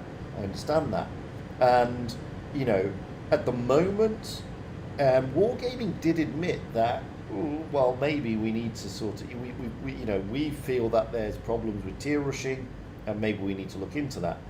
And, you know, again, there's other parameters in there. It's not just the game. You know, seriously, go away right now, if you wish, and pick the top 3 YouTubers for this game. Okay, the top 3 of them, and you tell me the last time they did a video on a tier 3 or a tier 4 tank. And then you tell me the last time they did a video on a tier 10 or a tier 9. We're selling this to people, okay? The top YouTubers have all got 50 to 60 odd thousand people watching, and most of the videos are only in the upper tiers. They're only about the upper tiers. There's no videos about tier 1 tanks, no videos about tier 2 tanks. And we're selling that to people. And when when you sell to people, look how much damage you can do in an IS-7 or a 183 or whatever, people want to be in that tank. They want that tank. They want to do that damage because they've seen it on YouTube. It looks fun. I want to do it. And that's not Wargaming's fault per se.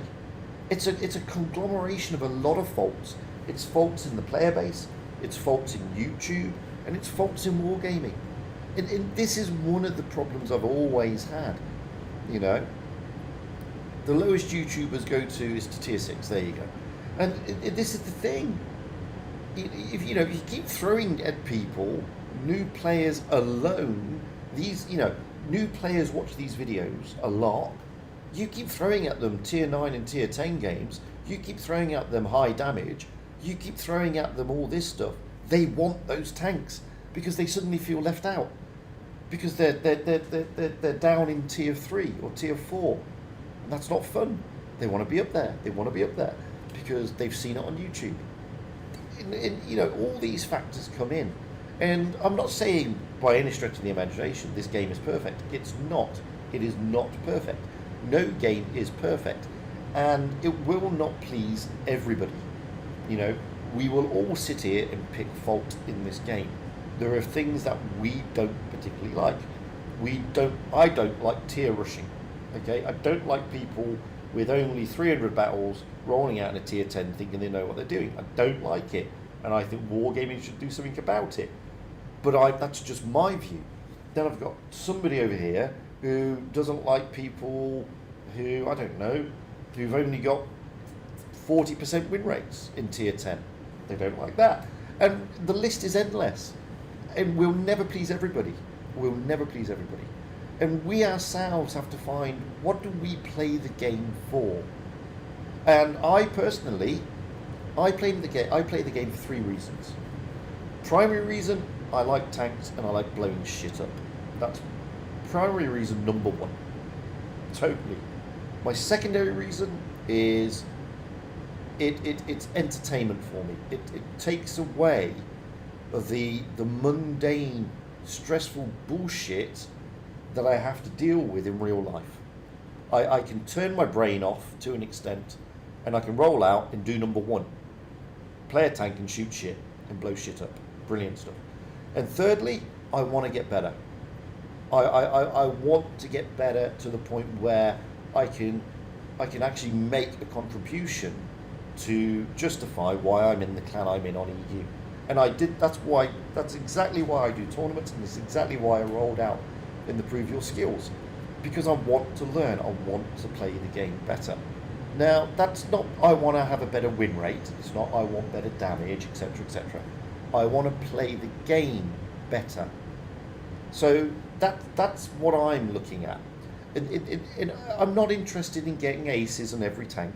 I'm not interested in getting minimum 2,000 damage average. I'm not interested in getting a 60-70% win rate. That's not what interests me. I mean, crikey, I'm 50 years of age, and thankfully I don't have arthritis. But that's not what interests me. Those are the things that I love. I love blowing shit up. I certainly love some of the people I've met in this game that I can attune with, roll out in tournaments with, and it's what we sometimes choose to take from the game. And I think sometimes we ourselves limit ourselves to an extent. That's just what I think. And again, I don't think YouTube helps either with everything being thrown at you in the eye tiers. Simple as that. Anyway, my monologue over. Over to you lot. Sorry, Ibrahim, go ahead. No, you can go first. I was just going to say I agree with you, but there's a bigger question I think sometimes. Why are we so hard on people that enjoy playing at the lower tiers? Good question. May be a whole bunch of folks might actually be more comfortable below tier 7, and find that it works best for them, and they're not ready to go into those competitions, even at the tier 8, tier 9, tier 10. when you go into those, you're still not comfortable with where you should be positioning your tank on the map. And you know that there's all these guys that are 60, 70,000 games worth of experience that are going to be there and just going to rake you right over the coals when you come into the game. So, I mean, I think I'm just over 15,000 games, and I'm still more comfortable tier 8 and below. I haven't even got my tech tree tier 10 tank yet. I have a few tanks, but I think I think we shouldn't make it seem as if those people, there's something wrong with those people like myself, right? It's our choice. That's not necessarily the case. That's not necessarily the case, but like what Fugit was just saying is that, you know, we've done everything possible to like glorify that aspect of the gameplay. Like, oh no, you know, I get it. Like that's like the game, you know. Like I get it. So it's just it's almost the opposite. It's not that they're not. It's just that they're being ignored. The lower tiers are just like out of sight, out of mind is the issue, you know. But there seems to be a lot of pejorative comments about those people who want to play in the lower tiers. Like, and he's right. There is. Correct. We stigmatize those people, and you know, if you know, I'm with you on this. If a player, any player, doesn't matter who it is, I don't care.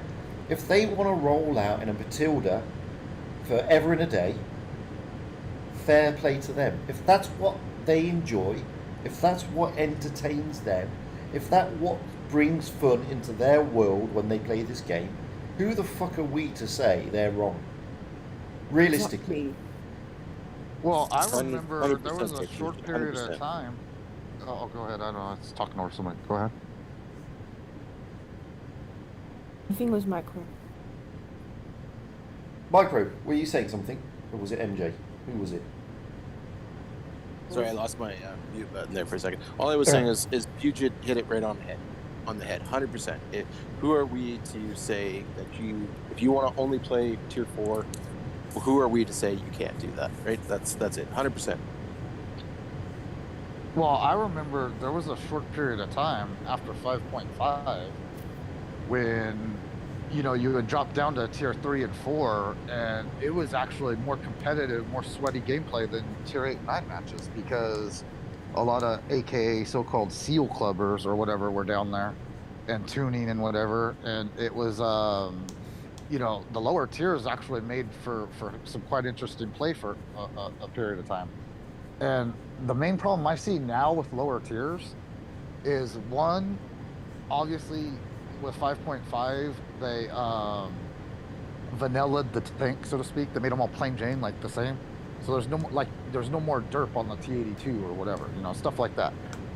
And so they need to maybe think about making some more variation within the tank lines, or at least maybe making some of the collectors more specialized like they used to be. But the main problem that I see with lower tiers right now currently is there's just nobody there. You can go to a tier 3, you can go to a tier 3 or tier 2 match right now, and you're going to get anywhere from 3 to 5 bots on both teams. It's just that simple. There's nobody there. Just want to jump in. One thing. Oh, go on, Ibrahim. Say it quickly. You know, during the 50 event,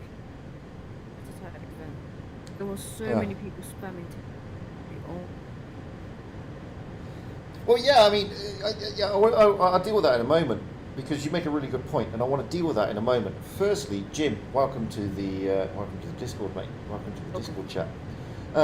Secondly, Landon, that question was specifically asked, actually, by Frostbite, one of the NA guys, in the summit.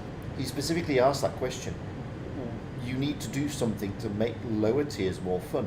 And Wargaming said, yes, we understand that, and we're looking at ways to do that. So be mindful that that has been asked already and it's going to be pushed. Ibrahim, what you just said is 100% correct, and I addressed it in a video because I made it clear that I don't agree with certain individuals with purple win rates spamming tier 4 tanks to get the 50 TP or whatever it was, and then bragging about it. I don't agree with that. You can't go around slating everybody and then go out and do that. You can't do that, and this is the thing. You know, I personally, I've never had an issue with seal clubbers. I don't give a shit. If they're seal clubbing, it means they're not in tier 8, 9 and 10. So what's your problem? And if somebody wants to stay in tiers 1 through to 5 and have fun, let them. It's a game. Nobody should force you how to play the game. Because now what we have a situation whereby we demonise people for seal clubbing. You're a seal clubber, dirty seal clubber, dirty rotten seal clubber. Blitz Stars even has a medal for seal clubbing, for Christ's sake. And then we stop, once it's demonised, we then turn around and say, oh, what, you shouldn't be in the upper tiers. Go back to tier 4. I mean, you can't win. You actually can't win. And as I said, we YouTubers are equally to blame. We don't, everybody's talking about the tutorial. The tutorial's shit. The tutorial's rubbish. The tutorial teaches you nothing. Blah blah blah. Okay, I get that. So I've never seen a tutorial by any YouTuber, realistically, that shows you how to play a tier 1, tier 2, or tier 3 tank. I've never seen it. I've seen YouTube videos on how to play a T57 Heavy. I've seen YouTube videos on how to play an AMX 50B. I've seen all that. But where's the video showing you how to play, I don't know, the Stug 3? Fugit, can I plug myself right now? Yeah. I've got all of those videos. There you go. There's 1 to 5. You want to check it out? World of Tanks Blitz. I've done. That's my channel. Totally. and I've done that. I've done videos on low tier tanks because if you're trying to teach people how to play the game, you can't just keep showing them how to ammo rack somebody with a 183. Vengeance! How are you, my friend? How was the operation? I hope you're feeling better. My thoughts with you. I heard it went well and everything was good. I'm so glad to see you here on my YouTube chat. Hopefully you're recovering nicely. Yeah, I mean, I don't want to know. There's so many videos on here's an ammo rack on 183. Here's another ammo rack on a 183. It's lovely, it's great, brilliant. But that's not going to teach a new player. It's not going to teach a new player. Hey, Fugit, hey, everybody, Kiko is here. Hey, Kiko.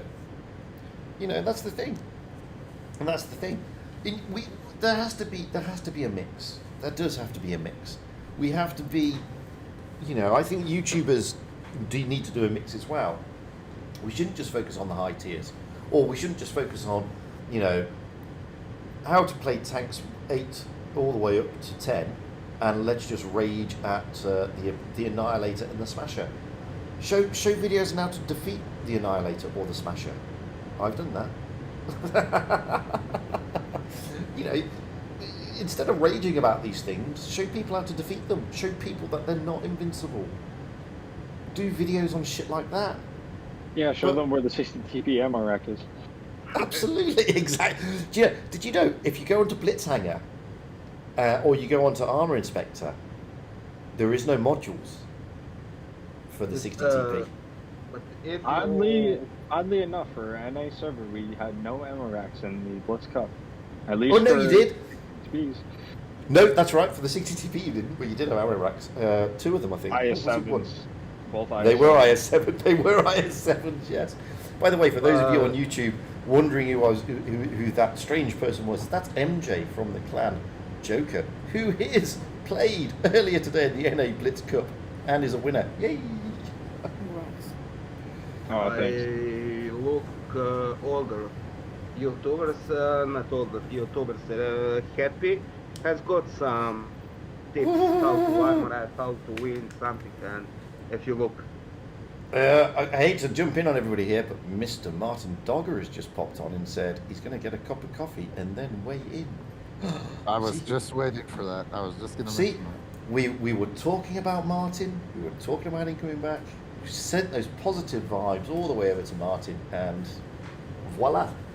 By the way, he doesn't need to rewind everything we said. It's all true. Glad to have Martin back. Well, this is the thing, you see. I mean, this is what I was trying to say about Martin earlier. He was one of those YouTubers who used to do those videos aimed at those new players.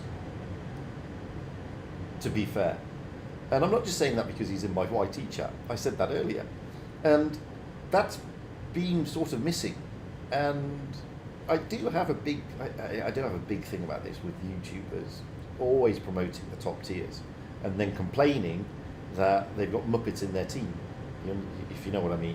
It's like the best. I want the best of every world. I want everybody to watch my videos, but only people with a certain win rate and certain skill level to play in my games. It doesn't work that way. People are going to watch your videos and they're going to want the tanks that you're playing. That's how it works. Well, hey. For new players, I'm just going to say this: if you actually want to get better at the game and you want to take the game seriously, start at tier 1 and ace every single tank on your way up, because it forces you to learn about the game. Yeah, that's but micro. I had to cut you off there, but that's super hard, bro. I mean, that could take an eternity. Number one, and number two. Negative. No, not at all. No, well, hear me out. They're trying to learn, so their skill level isn't there yet. So you're capping.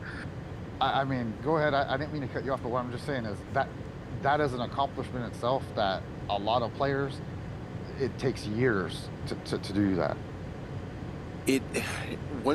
I get what you're saying, but that's kind of the point. If you're trying to become a better player, and don't get me wrong, because I played this game just for shits and giggles, and then when I wanted to get serious about it, I started another account and I went back to tier 1, and I didn't leave that tier until I aced the tank. So that's what I'm saying. If you want to take it seriously, then that's what you want to do to figure out stuff. And not only that, but you need to find people that you can talk to about positions and tactics, and find those videos on YouTube or whatnot if you want to take the game seriously. I was just gonna say that. That would be my suggestion, though, is because you can do it. I mean, I'm 38 years old. I've got, the thumbs of a 50-year-old kind of thing, and I'm not the best player ever, but I've aced every tank now up until about tier 6 on my other account. You know I totally mean? agree with you, because that's a saying. goal I set for myself as well. But like you said, that kind of happens later on. But you hit on a key point, which I think is better advice, is that, nice. the best thing a newer player can do to enjoy the game or get better at the game and actually have some success, like you're saying, with the aces and the higher skill level, is find an experienced player. Find a player that's been playing the game a long time and tune with them. Tune with them on a voice. Or at least in chat or something. Communicate after every match, in the in-game chat or something. But do that. Me, myself, personally, I had to learn the hard way. I just, that was just Bushka, and then tournaments came along.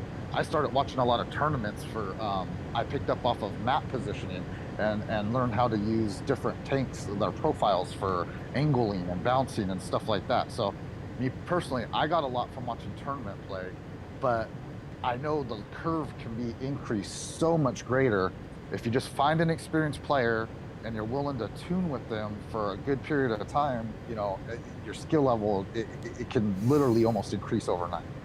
Well, what I did... I agree with you, because I was the same. Sorry, Fugit, I interrupt you.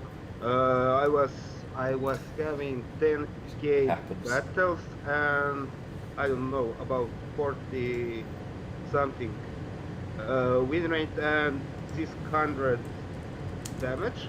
And then I meet one guy, never mind. And we play platoon, training room. He teach me something, and for the Blitz star now I'm 2k damage and about 55, 56 win rate. But I didn't create new account because I want to create old account because I have got a lot of premiums, etc, etc. So, but I agree with you. If you find experienced player, it's much better. But it's hard to find somebody because lots of good players don't want to give tips and everything. Yes, Well, that's sorry that's on what bad I do. English. Sorry, I'm bad English. No, that's okay. A couple of things. I mean, Martin Dogger is going to join us in a bit, but he's also just said in the YouTube chat when he started his account, he only went towards the next tank when he had enough credits to get the equipment and when he had a 50% win rate. Now, I'm not saying that that nowadays, unfortunately, is pretty easy to do. What I did on my Asian account, I haven't thrown any cash at that account, and I've been grinding the lines on Asia almost as a free, not fully as a free-to-play player, but almost as a free-to-play player. And I've been telling people in those streams, don't free XP anything. It's a pain in the arse playing them stock. Don't get me wrong, but if you want to learn to play the game better, at least play a couple of games in the tank, stock, and upgrade it this way, and make it that. Because it takes about, I worked out on Asia, it takes about 100 to 120 games to grind to the next tank. And by the time you've done that 100 odd games, you're really ready for the next tank. And it's very easy to jump in and you'll be a much better player. You really will. I mean, I played on Asia the other day, and what tank was it? I can't remember. I played a stock tank. Completely stock. And I got an ace. And I can't remember which one it was. And it was totally stock. Everything was stock on it. You know, the engine was terrible, and it was tier 7, I think, or something like. No, it was the which tank was it? I think it was the something like which tank was it? I can't remember now. It was one of the American TDs, and it was a terrible experience. But it was the M8A1. I played the M8A1 fully stock, and I got 1.2k damage, 3 kills, and a mastery. Now, I'm not saying that's setting the world on fire. It's not. It's but it's a stock tank, and it's not a great stock tank. And if you go out and you resist the temptation, especially in the upper tiers, to free XP everything immediately, your gameplay over time will improve. You know, I'm not saying that don't aim for those aces, etc., etc. All I'm saying is learn to play the tanks, and the easiest way to play the tanks is stop throwing oodles of cash at it. Seriously. And this is why people can't play the tanks 9 times out of 10, because they're throwing tanks at it. So yeah, that's interesting. That just like what Fugit is saying here, and sorry, I guess what my point was here is like I set the metric at an ace, right? I wanted to ace the tank, but I mean whatever your metric is, if it's 100 games or don't free XP, the point I think is to slow down on those bottom tiers, and like Fugit's saying, learn the game, learn the tank, and learn how to play if you want to become a better player. And that's all I was trying to get at, is that it forces you to slow down at those lower tiers so that you can get a better understanding of what you're doing in game. Yeah, totally. You know, you will get better. Or there's nothing wrong with like what you're saying, because for instance, I had to do it myself just because it was something I wanted to prove. You know, I did the whole new grind, whatever rush. Mind me, back when I did it, it was a lot harder. I mean, there was literally no free XP. I mean, it was hard to come by, you know. And but the thing of it was, so once I had like, I don't know, half of the tier 10 tech tree takes unlocked, I wasn't real satisfied with my gameplay, because I started to figure out that like, okay, I know these tank profiles, my skill is obviously better, but I can't 1 versus 3. I don't know what to do, and it should be winnable, or this, I'm not moving around the map right. There's something wrong. So what I did is I found myself going back to those lower tiers. I went back down to like tier 3, tier 5, tier 6, and I actually had more fun there, or not because it was easier, but because I was able to put my skill to play, and so the gameplay, the experience. So when I started getting those 1 versus 3s and whatever, I was actually getting the clobbing offs, and I was being successful, and I was like reading the map better, and so I was actually I went back down to lower tiers, and I used my abilities there, and I progressed. So I had success at tier 4. So then I went and I tried the same thing, and I had success at tier 6. and then I went up to tier 8, and like so on. So then I worked my way back up to those tanks that I had at tier 10. I said, okay, this is what I'm doing wrong. Let me use these skills now and let me get better. And so I think that's what the big problem is that people, especially the newer players, they're not humble in regards to, whereas they don't want to revisit the lower tiers. And that's honestly what they need to do. Even if they have, you know, a lot of tier 10s, there's nothing wrong with going back down to like even tier 3 and 4 to try to, you know, just even hone your skills that much more, you know? And I just want to cut everybody off there because we now have a special guest. He's turned up. He's not. He's relatively noob free, but he's been away for a while. Mr. Dogger, how are you doing, my friend? Oh, he's gone all shy. He's gone all shy. You know, in my clan you have got guys who I don't know, play 3-4 years, but they are still in the tier 6, 7, and they have fun. They go tournament in tier 6, so yes, they have got tier 10, but they don't enjoy in tier 10 because they have got problems, then people raging and something this, so they rather play tier 6, 7, 8 sometimes, but I don't know, there's 4 or 5 guys who are in clan for ages. Maybe now Martin's going to get over his shyness. It's been a while. Can you hear me, guys? Yeah. There you go. Look. Yeah! I had to adjust some of the settings again because I had the whole setup logged off and all the cables were unplugged. I did a live stream of school concert the other day, so it all had to be hooked up again. And then Discord had it on default settings for the microphone. And I was thinking, you should be able to hear me. Yeah, we can all hear. I can hear you. Everybody on YouTube, hopefully they can hear you. Welcome back, Martin. Welcome back. Much. You've been missed. You have been missed. Yeah, I kind of figured that when I posted it online. And it was because of the school concert which I had to stream. We had COVID-19 restrictions, so parents weren't allowed inside of the school. And then my colleagues asked me, "Can you? Is it possible to live stream something? Also in regards to privacy protection?" And I said, "Yes, that's absolutely doable." And how should we do that? Should we use a phone? And I was like, "Hold my beer." I got a whole setup at home. I'll just bring it to school and then we'll do a bit of a live stream. And I had to log into my YouTube account again, and then I saw a few comments and I decided to reply to one, and that kind of got the ball rolling. So yeah, we're back again. Back again. I played a few just want to games jump today. in, I sorry. had fun. Welcome back. Thank you very much. Did you guys miss that voice? I missed that voice, that Yes. Martin Dogger voice. Just missed it. Yes, welcome back, ladies and gentlemen, tankers of Blitz Universe to the channel. There we go. My day is now complete. There we go.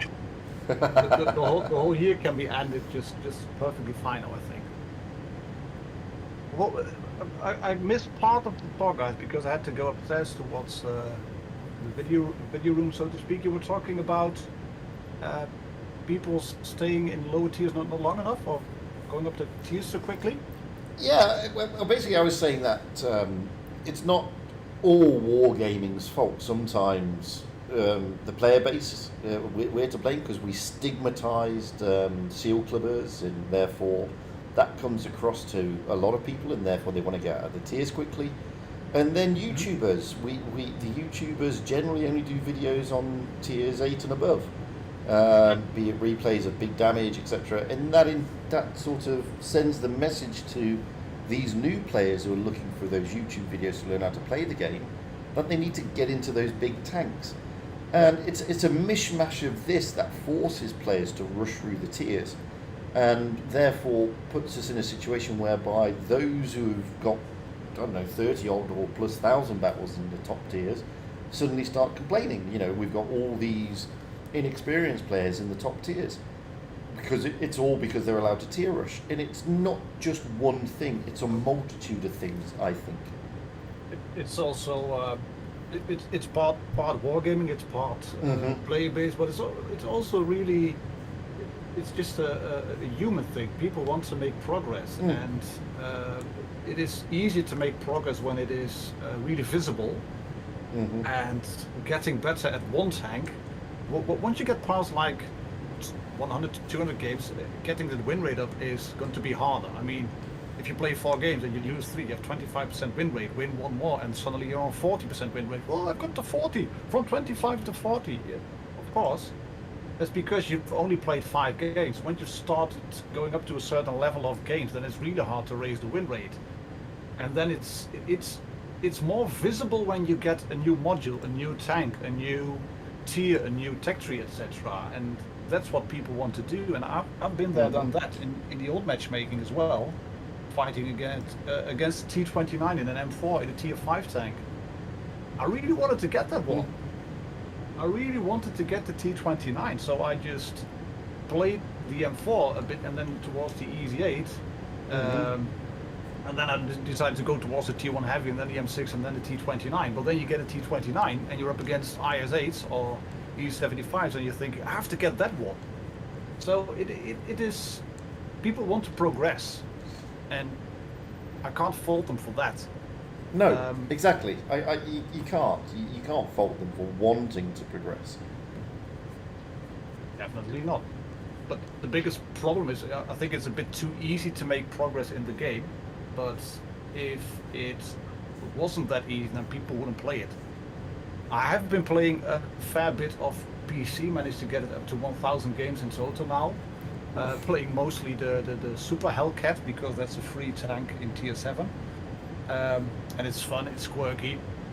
Against tier 9 in a non-armored tank destroyer, big fun. It really is. But it also made me realize it is so damn annoying to play a new game, to be a new player and have like a really shitty ass crew against players that know what to do, that know the maps, that have a far better crew, that are able to shoot me from every distance possible without me spotting them. It's just so annoying. So I was using all the boosters I can get. They're called personal reserves on PC. I was using it all. And I'm not blowing the free XP because I know how that works, but if you get the opportunity to upgrade your tank quickly, or to get something really quickly because you picked up, I don't know, 100 gold from a free container at 250, you're gonna do it. You're just gonna do it because you want to be competitive. And that's the one thing I think wargaming is to blame for, in a way, quote unquote. Yeah, no, I don't disagree with that. I think you're right there. Well, thank you. And you know, we raised those issues actually in the summit, and you know, I said to them, guys, I missed it. You did, unfortunately. Yeah. And I said to them, I said, guys, do you not think that throwing all these boosters and these ×3s and ×5s at new players constantly is letting them rush through without actually giving them the benefit of learning within their skill levels? And that's not to say that they're not skilled. It's within their skill level. It's as you've just said. If you're a new player, a brand new player who's never picked up this game ever before, it's not easy, because you're not going to know you need all this crew. You're not going to have all those crew skills to level 7 across the board unlocked. And you're not going to have the knowledge of the ammunition, the positions on the maps. You're not going to know this. And you are going to be facing players who do know all this. Yeah. Let's, in that regard, be thankful to Wargaming for giving us hit skins and a unified crew. I mean, crew training on PC, holy crap. I bought a new tank. I got the M6. I needed an extra crew member, an extra loader. I mean, piss off. I'm sort of somewhat training my crew, and then, this tank has 6 crew members, you need a new loader, otherwise, and then one of my crew members, a fair few of them are, well, fairly good. And then you need another one, which is drawing the whole crew down a bit. at least we have one unified crew for all the tanks, and nothing with specialized loaders or American heavy tank crews, and you can't put them in your American tank destroyers and then you have to pay. That is way too complicated on PC, in my opinion. That's a lot better on Blitz. But speaking about those boosters, I've played only for a few days or a few hours today. I managed to rack up a 9 days of premium account. Just from I don't know where I got it from. I think it was from the the Cuppy thingies. I think the Blitz Cup. Yeah. No, you do get premium from that. Yes. Yeah, and Fire and Factory. Or there was 1 day from the Battle Pass and 2 days from the Premium Pass, and then I got I think I had a certificate somewhere in my stash. I mean, I played a few hours. 9 days of premium just for free. Yeah, but I mean, Wargaming's response to when I quizzed them on that said, oh, you know, and to be fair, I have to give them some benefit of the doubt here. They said that majority of the new players don't know how to use the boosters, which, to be honest, is probably true. I mean, we know how to use the boosters. We know which boosters to use and when. And new players probably don't. They probably just throw everything at it, and they probably don't know anything about it. So I get where they're coming from there, but that didn't actually address the question, which was, will you stop throwing boosters and stuff at them? Because ×3 and ×5 will certainly still help you progress massively. It helps you progress so quickly. Well, see, that's why I think that this new economy does nothing but hurt the older player base, because, you know, when you're new or you're grinding, like, you know, you don't need those ×3s and ×5s, especially if you got nothing left to grind. But the newer players, they're still getting those ×3 and ×5, so they're seeing all the benefits of everything, you know? You know, it does happen. And, I mean, the Bear Nose has just said there's plenty of players who have over 50,000 games and still have no idea. Because to them, and for many, it's a game, not a hobby like it is for some of us. And he's got a point there. Now, I was trying to explain that a lot earlier in the stream, whereby the majority of the player base is actually not overly serious about it. It's just a game to them. They're not interested in average damage. They're not interested in win rate. They're interested in rolling out and playing a tank game. And sometimes we do forget that. We do forget that sometimes. That's cool.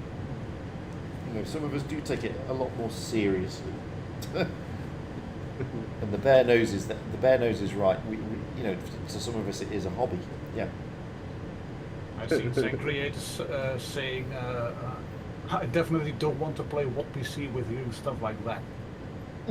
Well, what you need to do, which is in a way the motto, the way I want to look at the game now I've returned, is just I want to play it a bit, I want to have fun, I want to drive around, and basically 0 F's given about anything else. That's what I want to do from now on.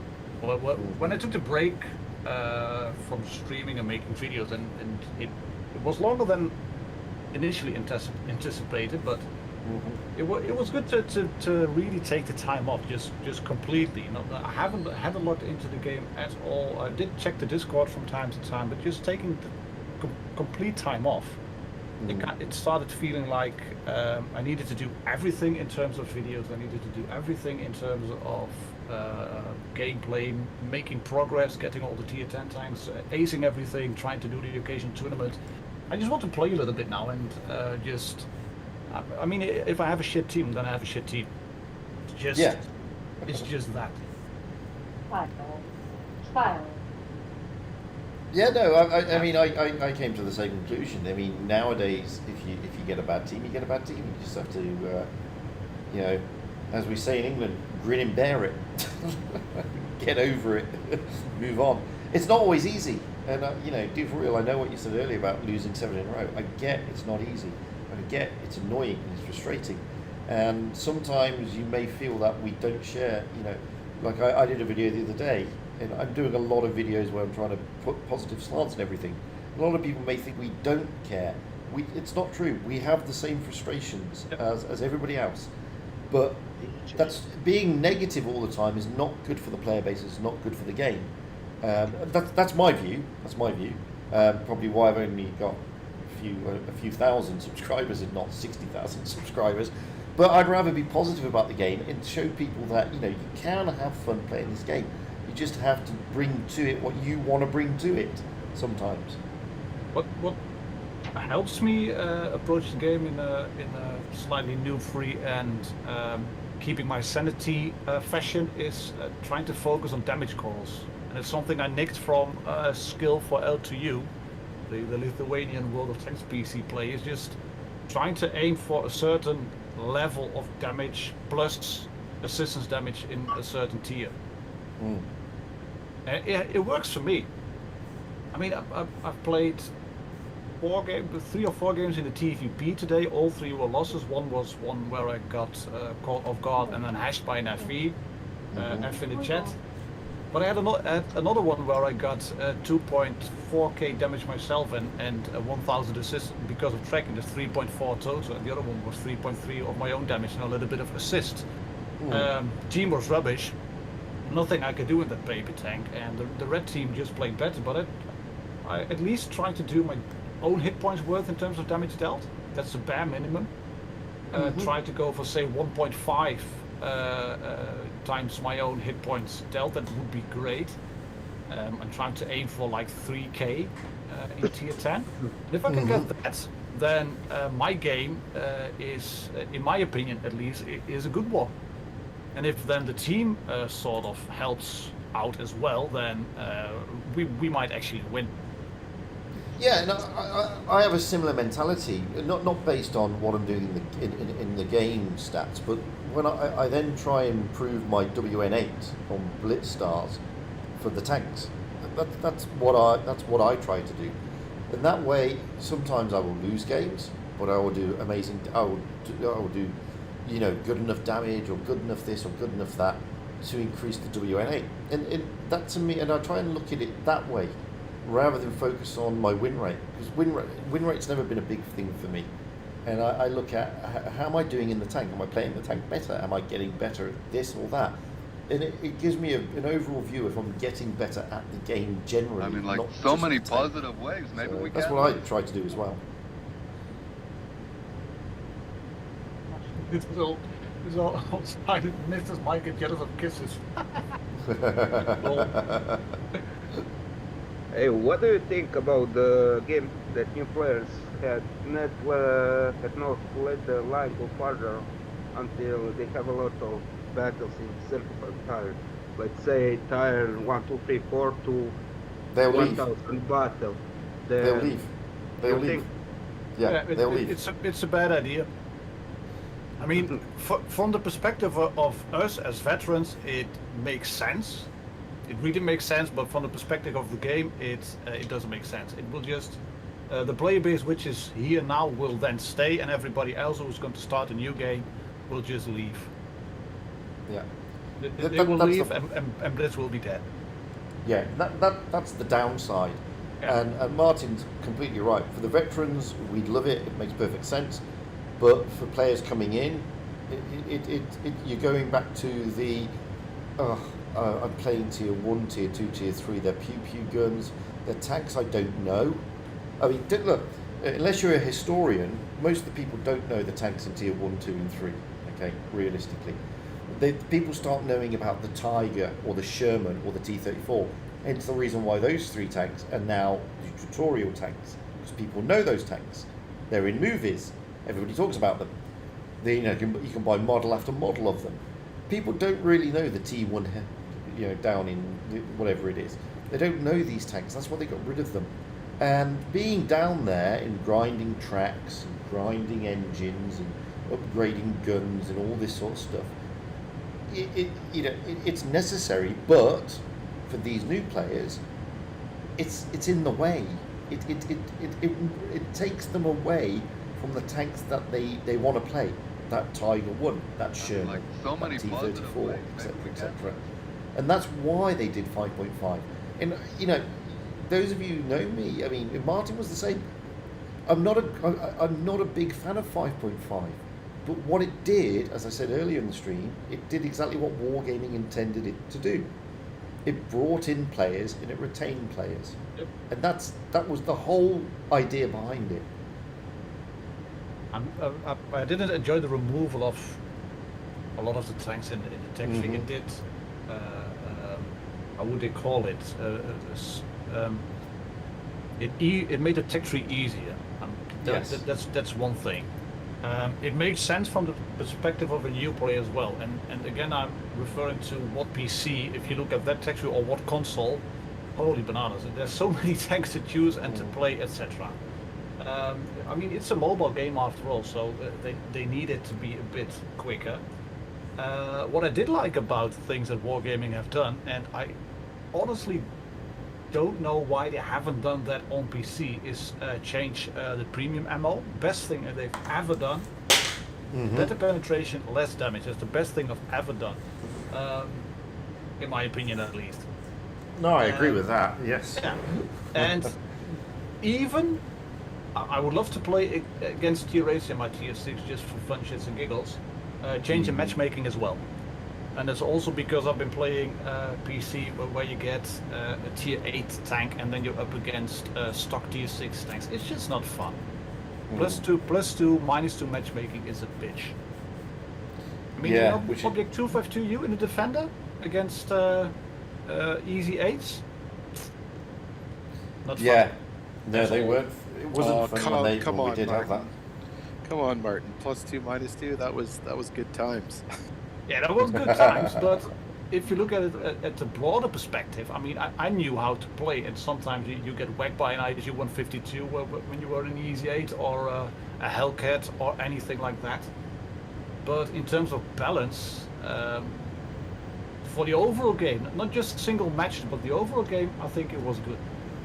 It was a bit annoying because I had like 3 videos lined up how to deal with the +2, -2 matchmaking, and then it was removed. Yeah. Which was annoying. But I still think that video in a way is pretty viable. I mean, you just have to play a lot smarter. Now it's a lot of brawling. And what I think Wargaming should do next is balance autoloaders / auto reloaders. If one team has 4 of them, the other team needs to get at least 4 of them as well. Otherwise, it's easy to just push one flank, kill 2 or 3 tanks that win the game, basically. We asked them that, and they came back with two arguments. The first one, I wasn't convinced. They said, "Oh, we've looked at the data, and it shows that there's no significant advantage," which I don't necessarily agree with. The second argument is a bit more complex for me to disagree with because I don't know. And they said if we did that, we have to change the across the board, and it would therefore increase all the timings because for whatever reason. And I don't know what the algorithm is, so you can't argue against that. But the first one I can certainly argue the way against. I interpreted it was they said it made no difference as far as because they try to limit the classes. Like, you know, you'll have like, say, 3 heavies, 2 mediums, and, you know, 2 tank destroyers or whatever. Yeah, but I pointed out to them, Deal, that but doesn't matter because you can have a team of Correct. 7 autoloaders against a team of no autoloaders, all but with what the right classification. What I'm saying is they I think they tied in their excuses together in regards of they said that it doesn't really matter out of those 3 heavies if one of them's an autoloader or all of them are autoloaders or none of them. They said because if we start looking at those specific types, then you have to have a whole classification for the and then it changes the parameters and your queue times go crazy and whatever. So I guess what I'm trying to say is they were using it as an excuse saying that they still have the number, but they're saying according to their data, which we all know it's technically not true, but according to their data, they're saying that it doesn't matter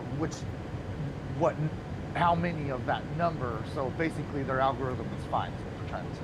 And yeah, of course we disagreed with it, but the thing is they're just trying to say that, you know, there's still a breakup with the tank, the classifications they're just saying they're not going to specific, they're not going to individualize it, because then it makes the specific MM way more horrendous, and that translates to way longer queue time. So they were like using, they were trying to have their cake and eat it too with that excuse, I guess is what I'm trying to say.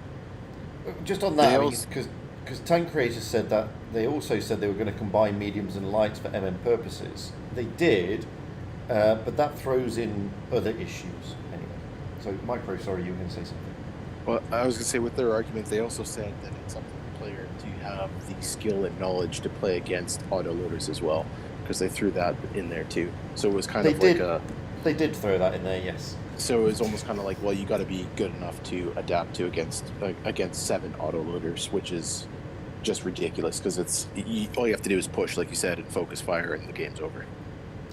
Well, this is the point. I mean, I can argue, like I said, we could argue the first part, which is it gives no significant advantage, because trust me, 7 autoloaders against a team with 7 no autoloaders can have a significant advantage, regardless of the correct tank classes evenly split. I can't argue, because I haven't got the data, and the chance of getting the data is very difficult, that it would impact the MM in such a terrible way, because they have to change it, because apparently they have to change the MM. If they tinker it at tier 10, it has to be tinkered for the entire game, not just tier 10, all the way down to tier 1, and not just they were saying it gets more complex. That I can understand, because I don't know anything about it.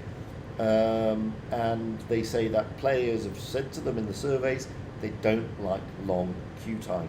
It's one of their biggest things, and it came across very clear that a lot of the things that wargaming do, from the devs' viewpoint, is to minimise those queue times. So now that could be they get a lot of hassle from the RU server, because there's a lot of players on RU, and maybe a lot of that, because if you go onto APAC, or sometimes you go into NA, your queue times can be big, to be honest with you. Not so much on EU. You'll generally get into a game in less than a minute on EU, but in RU it becomes a problem if they're sat there waiting a long time, because it's such a big player base. And wargaming's right from that standpoint, because I mean, if my queue goes past a minute, I'm just like, what is going on, right? I just want to play the game. Exactly.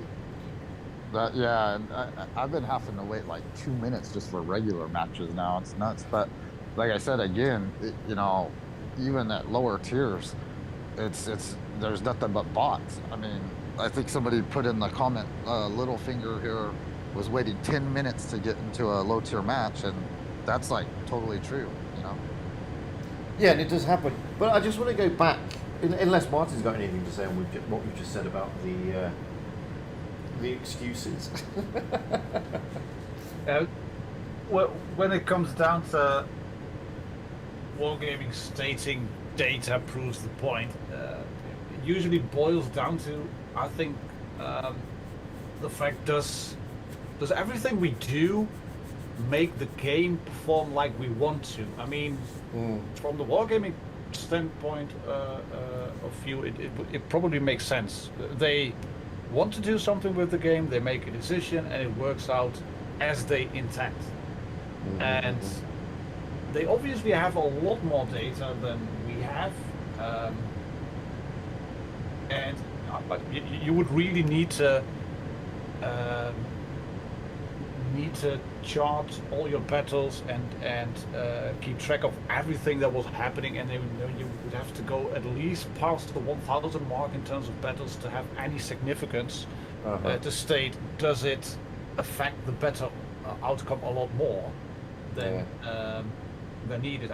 I think when you look at the sample size, when you get a lot of games in there, I would say I can believe it doesn't make a difference, but it is in a way, I think, annoying to have games where you have like 6 autoloaders.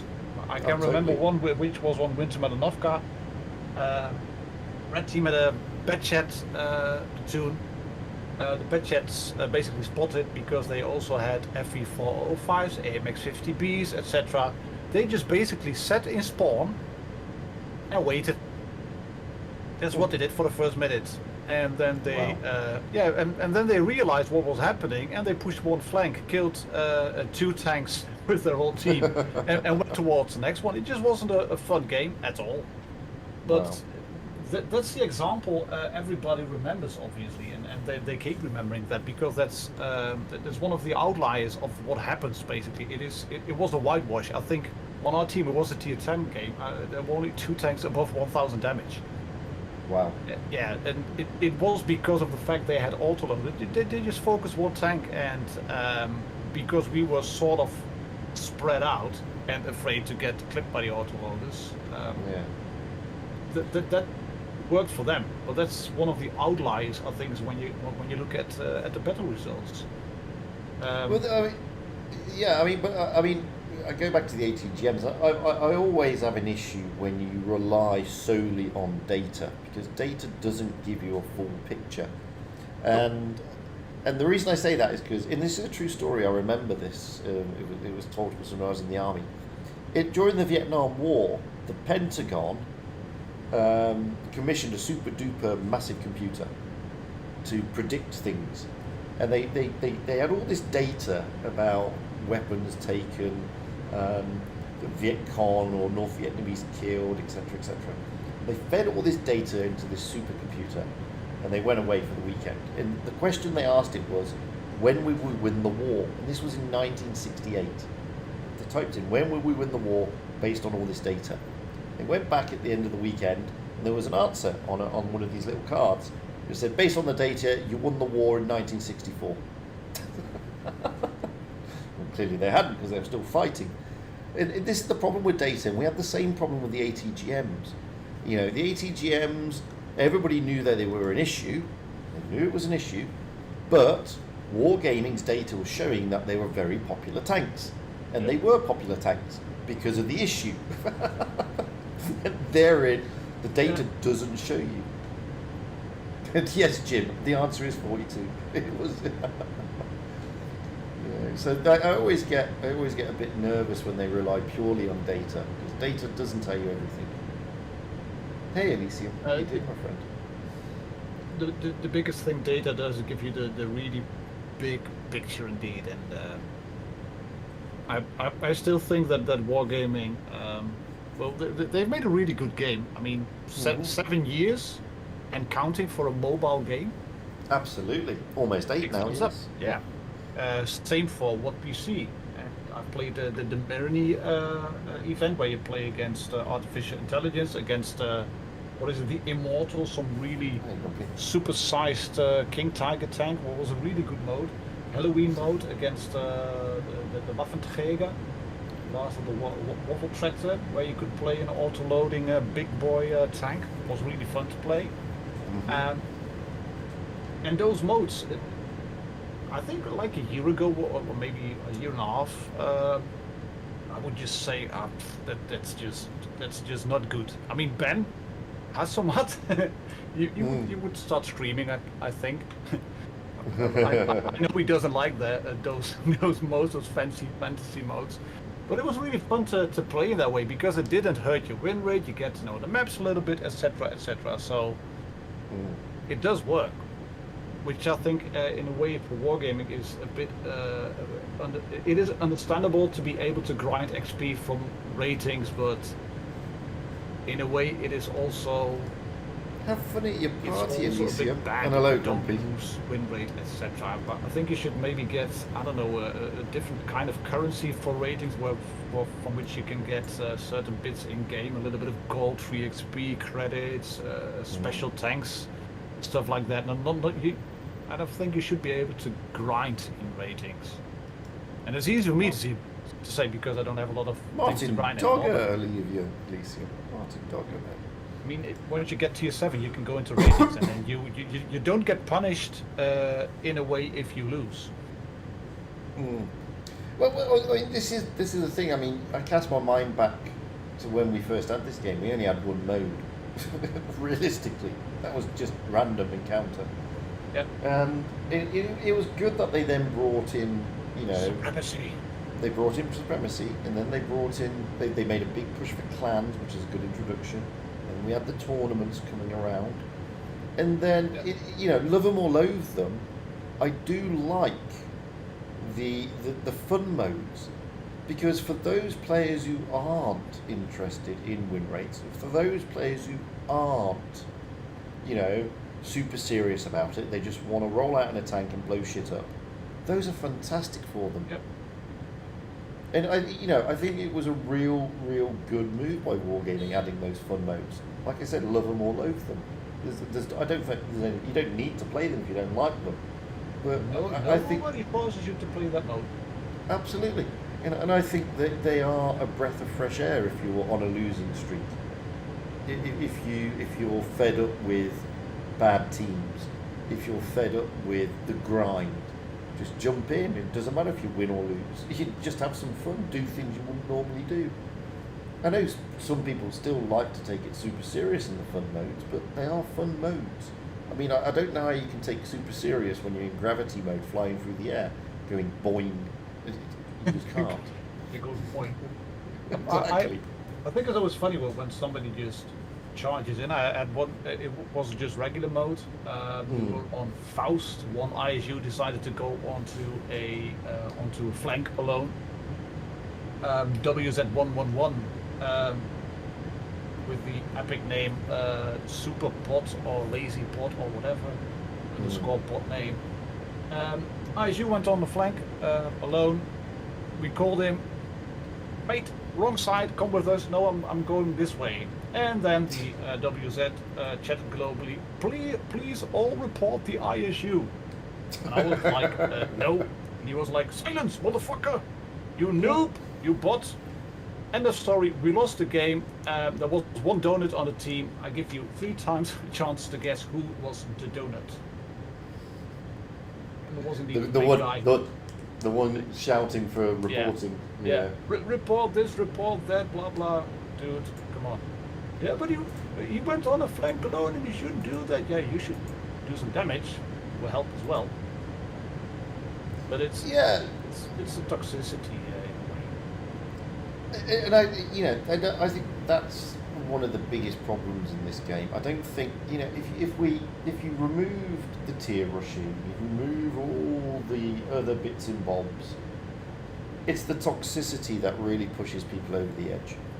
And I did a recent video where I turned around and said, look, there's even some of the most patient of players I know, after being abused constantly, game after game after game, there's a breaking point, and they will lash out.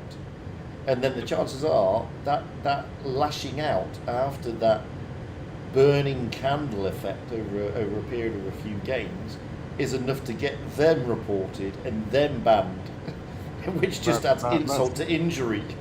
Yeah, no, that's so true. I hate to say it, but I mean, I'm not an angel. I've been the victim of that circumstance many a time. And the thing I think is the model they have needs to get restructured, and this is what I mean.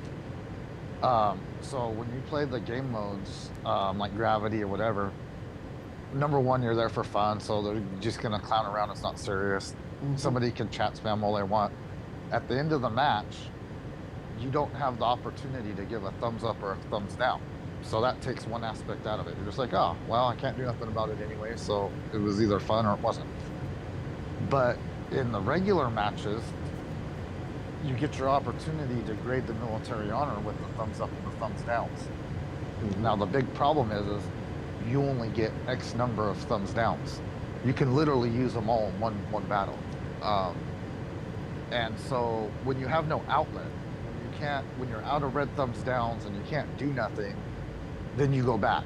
For instance, I know I butt in sometimes when I shouldn't, but like if I have a game like Martin described with the guy, just chat spamming and doing nothing, often at the end of the garage, especially if it's aimed at me, I'll go in and I'll send him a message, something like, less talk, more action, and then obviously that instigates a whole little banter war or whatever. But, if I would just be given an opportunity to either give him another red thumb or just the thumbs weren't there, and I would just chalk it up to pride and be like, well, that guy was an idiot, I can't do nothing about it, then I wouldn't fall into that trap, so to speak, like you're describing. Yeah, but the problem there is if you give people the option to give more red thumbs, they'll just give more red thumbs. Yeah. Regardless, I mean, you can get a red thumb for playing well, just because they want to give a red thumb. No, but what I'm saying is like using it as an outlet versus going into the toxicity and lowering myself to their level with the chat spam. You know what I mean? Yeah, no, I get that, and I understand why Wargaming brought the thumbs in. They brought the red thumbs in to ease the load on their reporting system, and I can understand that because I saw somebody, a colleague of mine in the CCs, who I'm not going to name, play ratings last weekend, and played 9 games and issued 9 reports. 1 per game, which was nice. They must have enjoyed their time in ratings. But you can do that, and now so the red thumb. I mean, I personally think that I think the red thumbs are just wrong. They just get rid of them, get rid of the negativity of the spamming of reporting the red thumbs or whatever. Leave the green thumbs. Leave that in there, because that's a positive thing. People are always going to spam red thumbs, so remove it. Stop it. And if you've really got a problem with the game, then make them report it, and they'll all get the standard response. Yes, we reported it because of data protection. Fugit, I think they need delay the main chat and put only platoon chat. Yeah, I sent you a message yesterday, I think so. No, yeah, I've seen all that. Because the game was so toxic, bro. I play with BC, play style, and game. You fucking idiot, you motherfucker. I was so crazy, I turned off the game. I didn't play all day because I don't know, I played 10, 15 games. In all games they were toxic, so for me I think it's better to remove main chat and let only platoon chat, and everyone will be happy. Yeah, but then they'd have to increase they have to, they have to still have some form of communication somewhere. Yes, communication on the button. Hell, go left, go right, and that will be okay. Just basic commands. It would be good if they would remove global chat. Mm-hmm. There's no global chat on PC. That's brilliant. There's no chat at all on console, which is in a way annoying, but on the other hand, you just play. I mean, and of course they can say, yeah, you have the opportunity to remove the chat or not show it. If they would just remove global chat, that would at least be something, because there's always annoying people that start giving away locations when they've died alone as a muppet. And correct. then you're setting up an ambush somewhere nicely, and they think, oh, the scorpion is in that corner just waiting for you. Yes, this was smart in my idea. So you can only chat with platoons. Yeah. And this it is. And you can, because let's say I stay alone with 2 guys. Where I managed to kill one, and I was tracing the others, but they that sent me, I don't know, 1,000 nice words. So I was not focused anymore in the game, I was focused on the chat and their toxicity, and the dude came and he gave me KA in the and goodbye everybody. So I was not focused because toxicity in the chat, but if the chat was not there, it's, I don't know, 90%. I think I will want that. But Andy makes a good point though in the YouTube chat. When you die, the ability to chat should be removed, and I think that's a really valid point. And it was one that was brought up by Hasamat when we did the summit. He brought up 2 good points on the chat, because he brought up abusive, and him and Aminet. Aminet brought up the toxicity, and Ben just jumped in and add some other points to it. And his first point was, make the chat, if you're not going to remove the chat, make it smaller. Make it not so in your face. Yeah. So set it towards the left or the right of the screen. Yeah. number one, and number two, when you die, your ability to chat dies with you. It's the same as on PC. You get to ping the map, but once you're dead, you can't ping the map anymore. Yeah. Because there used to be the case you were able to ping the map when you were dead, and then people would go like ping, ping, ping, ping, ping, ping, ping, and then it would get lost between regular pings. It was just bloody annoying. Hello, Andy. I know you can't see me, but I'm waving at the camera now. It's interesting, I'm just sitting here, I'm thinking, I'm only on a Discord, but once I start talking, I'm watching straight into the camera, like this is a live stream. This is good, guys. I'm having fun. Are we going to be sooner or what, Darren? I'm not now, because it's midnight for me, and I've got to take people to school tomorrow, because it's Sunday. You're going to go to school on Sunday? Oh, they do in this part of the world, yes. Sunday is our Monday, which is annoying. But when are you on next? Because I definitely want to tune in. I don't know, maybe tomorrow, but otherwise probably. Well, I'm around all day tomorrow, and maybe we should tune on your channel, as you're the one coming back. I know we will, but kind of depends on the kid getting better. If he's better, then we're going to an indoor playground where we have agreed to go with some friends. But he kind of launched the bombardment of vomit onto the curtains and his bed last night. So kids, they do that. We have to wait and see. Kids do that, unfortunately, Martin. Yeah. A lot. He went like, oh, it's hurting, and yeah, we like you that. call that, it's projectile vomit. Yeah. It's absolutely projectile vomit. Yeah. Comes out with the velocity of a 183 Hesh round. Definitely. Yeah, the other one would be splatter poo, but that's the other exit. Are you enjoying it anyway? Are you enjoying fatherhood? It's great. It really is. It really it's is different, isn't it? It is different, but then again, the moment when my daughter was born, which is 8 years ago in March, she's turning 9. Mm-hmm. Right from the moment she was born, I couldn't imagine a life without her anymore, and it sounds really cringe in a way, and emotional and dramatic, but she was born, and it was like, yeah, there she is, and life was changed, but I couldn't imagine it a life without her anymore, just straight away. Tank racing again. Okay, cool. Tank racing, Andy. Those are requests. Requests already. Yeah. Exactly. You haven't been back long, and already you've got requests. I already had people sending me replays. You want to watch this one? This one to get into a video. Like I said, you've been missed. There you go. You came back like Mike Tyson. Thank you, mate. Well, it's like I was saying at the beginning of the stream. I mean, there's when you sort of semi-hung up your spurs, there's a gap missing in this in the YouTube part, because the likes of myself, I don't do many videos, whereas you did a lot of videos, and the YouTubers who are sort of around posting regularly at the moment, not you, Micro, I know you're still there. They focus on they focus on different. They don't really have much time for the newer player base, so to speak.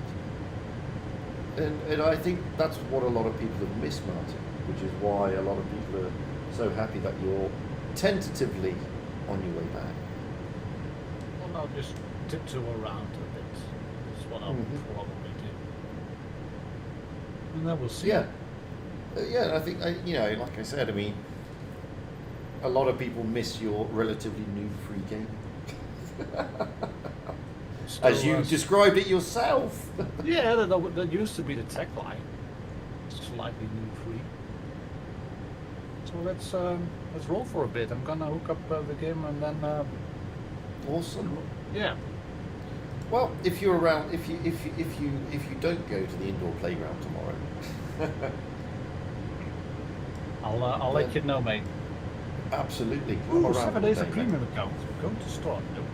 Well, there you go. That's just lucky, isn't it? And with that, unless anybody else has got anything to add, because we've been on now for 3 hours and it's midnight where I am. So if anybody's got anything else to add, I'm going to wrap it up because it's been a fantastic stream.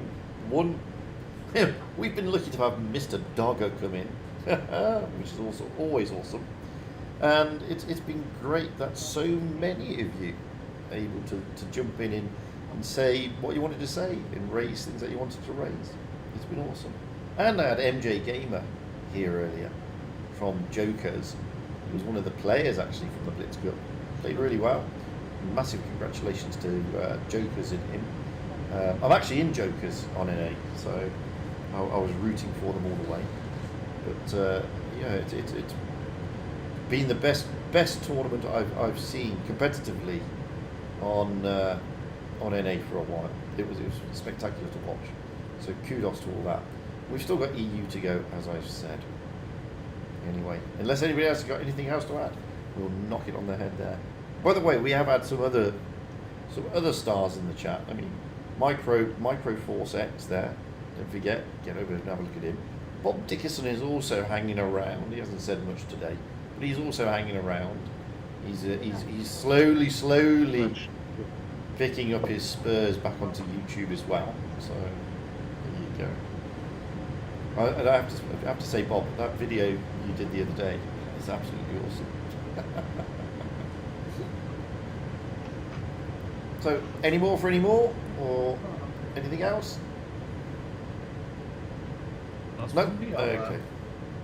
I think I do a warm-up game and then we'll launch a bit of a stream, just for shits and giggles. Oh, that's good for you, man. Enjoy. I know you will. I will. With that, thank you, Martin, for popping in. Thank everybody else for popping in. Thank you. Thanks all for having me, popping Darren. in. Anytime, all the time. You know that. Thank everybody on YouTube. Thank everybody in Discord. And guys, enjoy the rest of whatever day you happen to be in. It's now 3 minutes from Sunday for me, so I don't know what days the rest of you are in. But whatever day you're in, whatever time zone you're in, enjoy the rest of that day, and have fun, guys, because that's what it's all about. So until then, see you all later.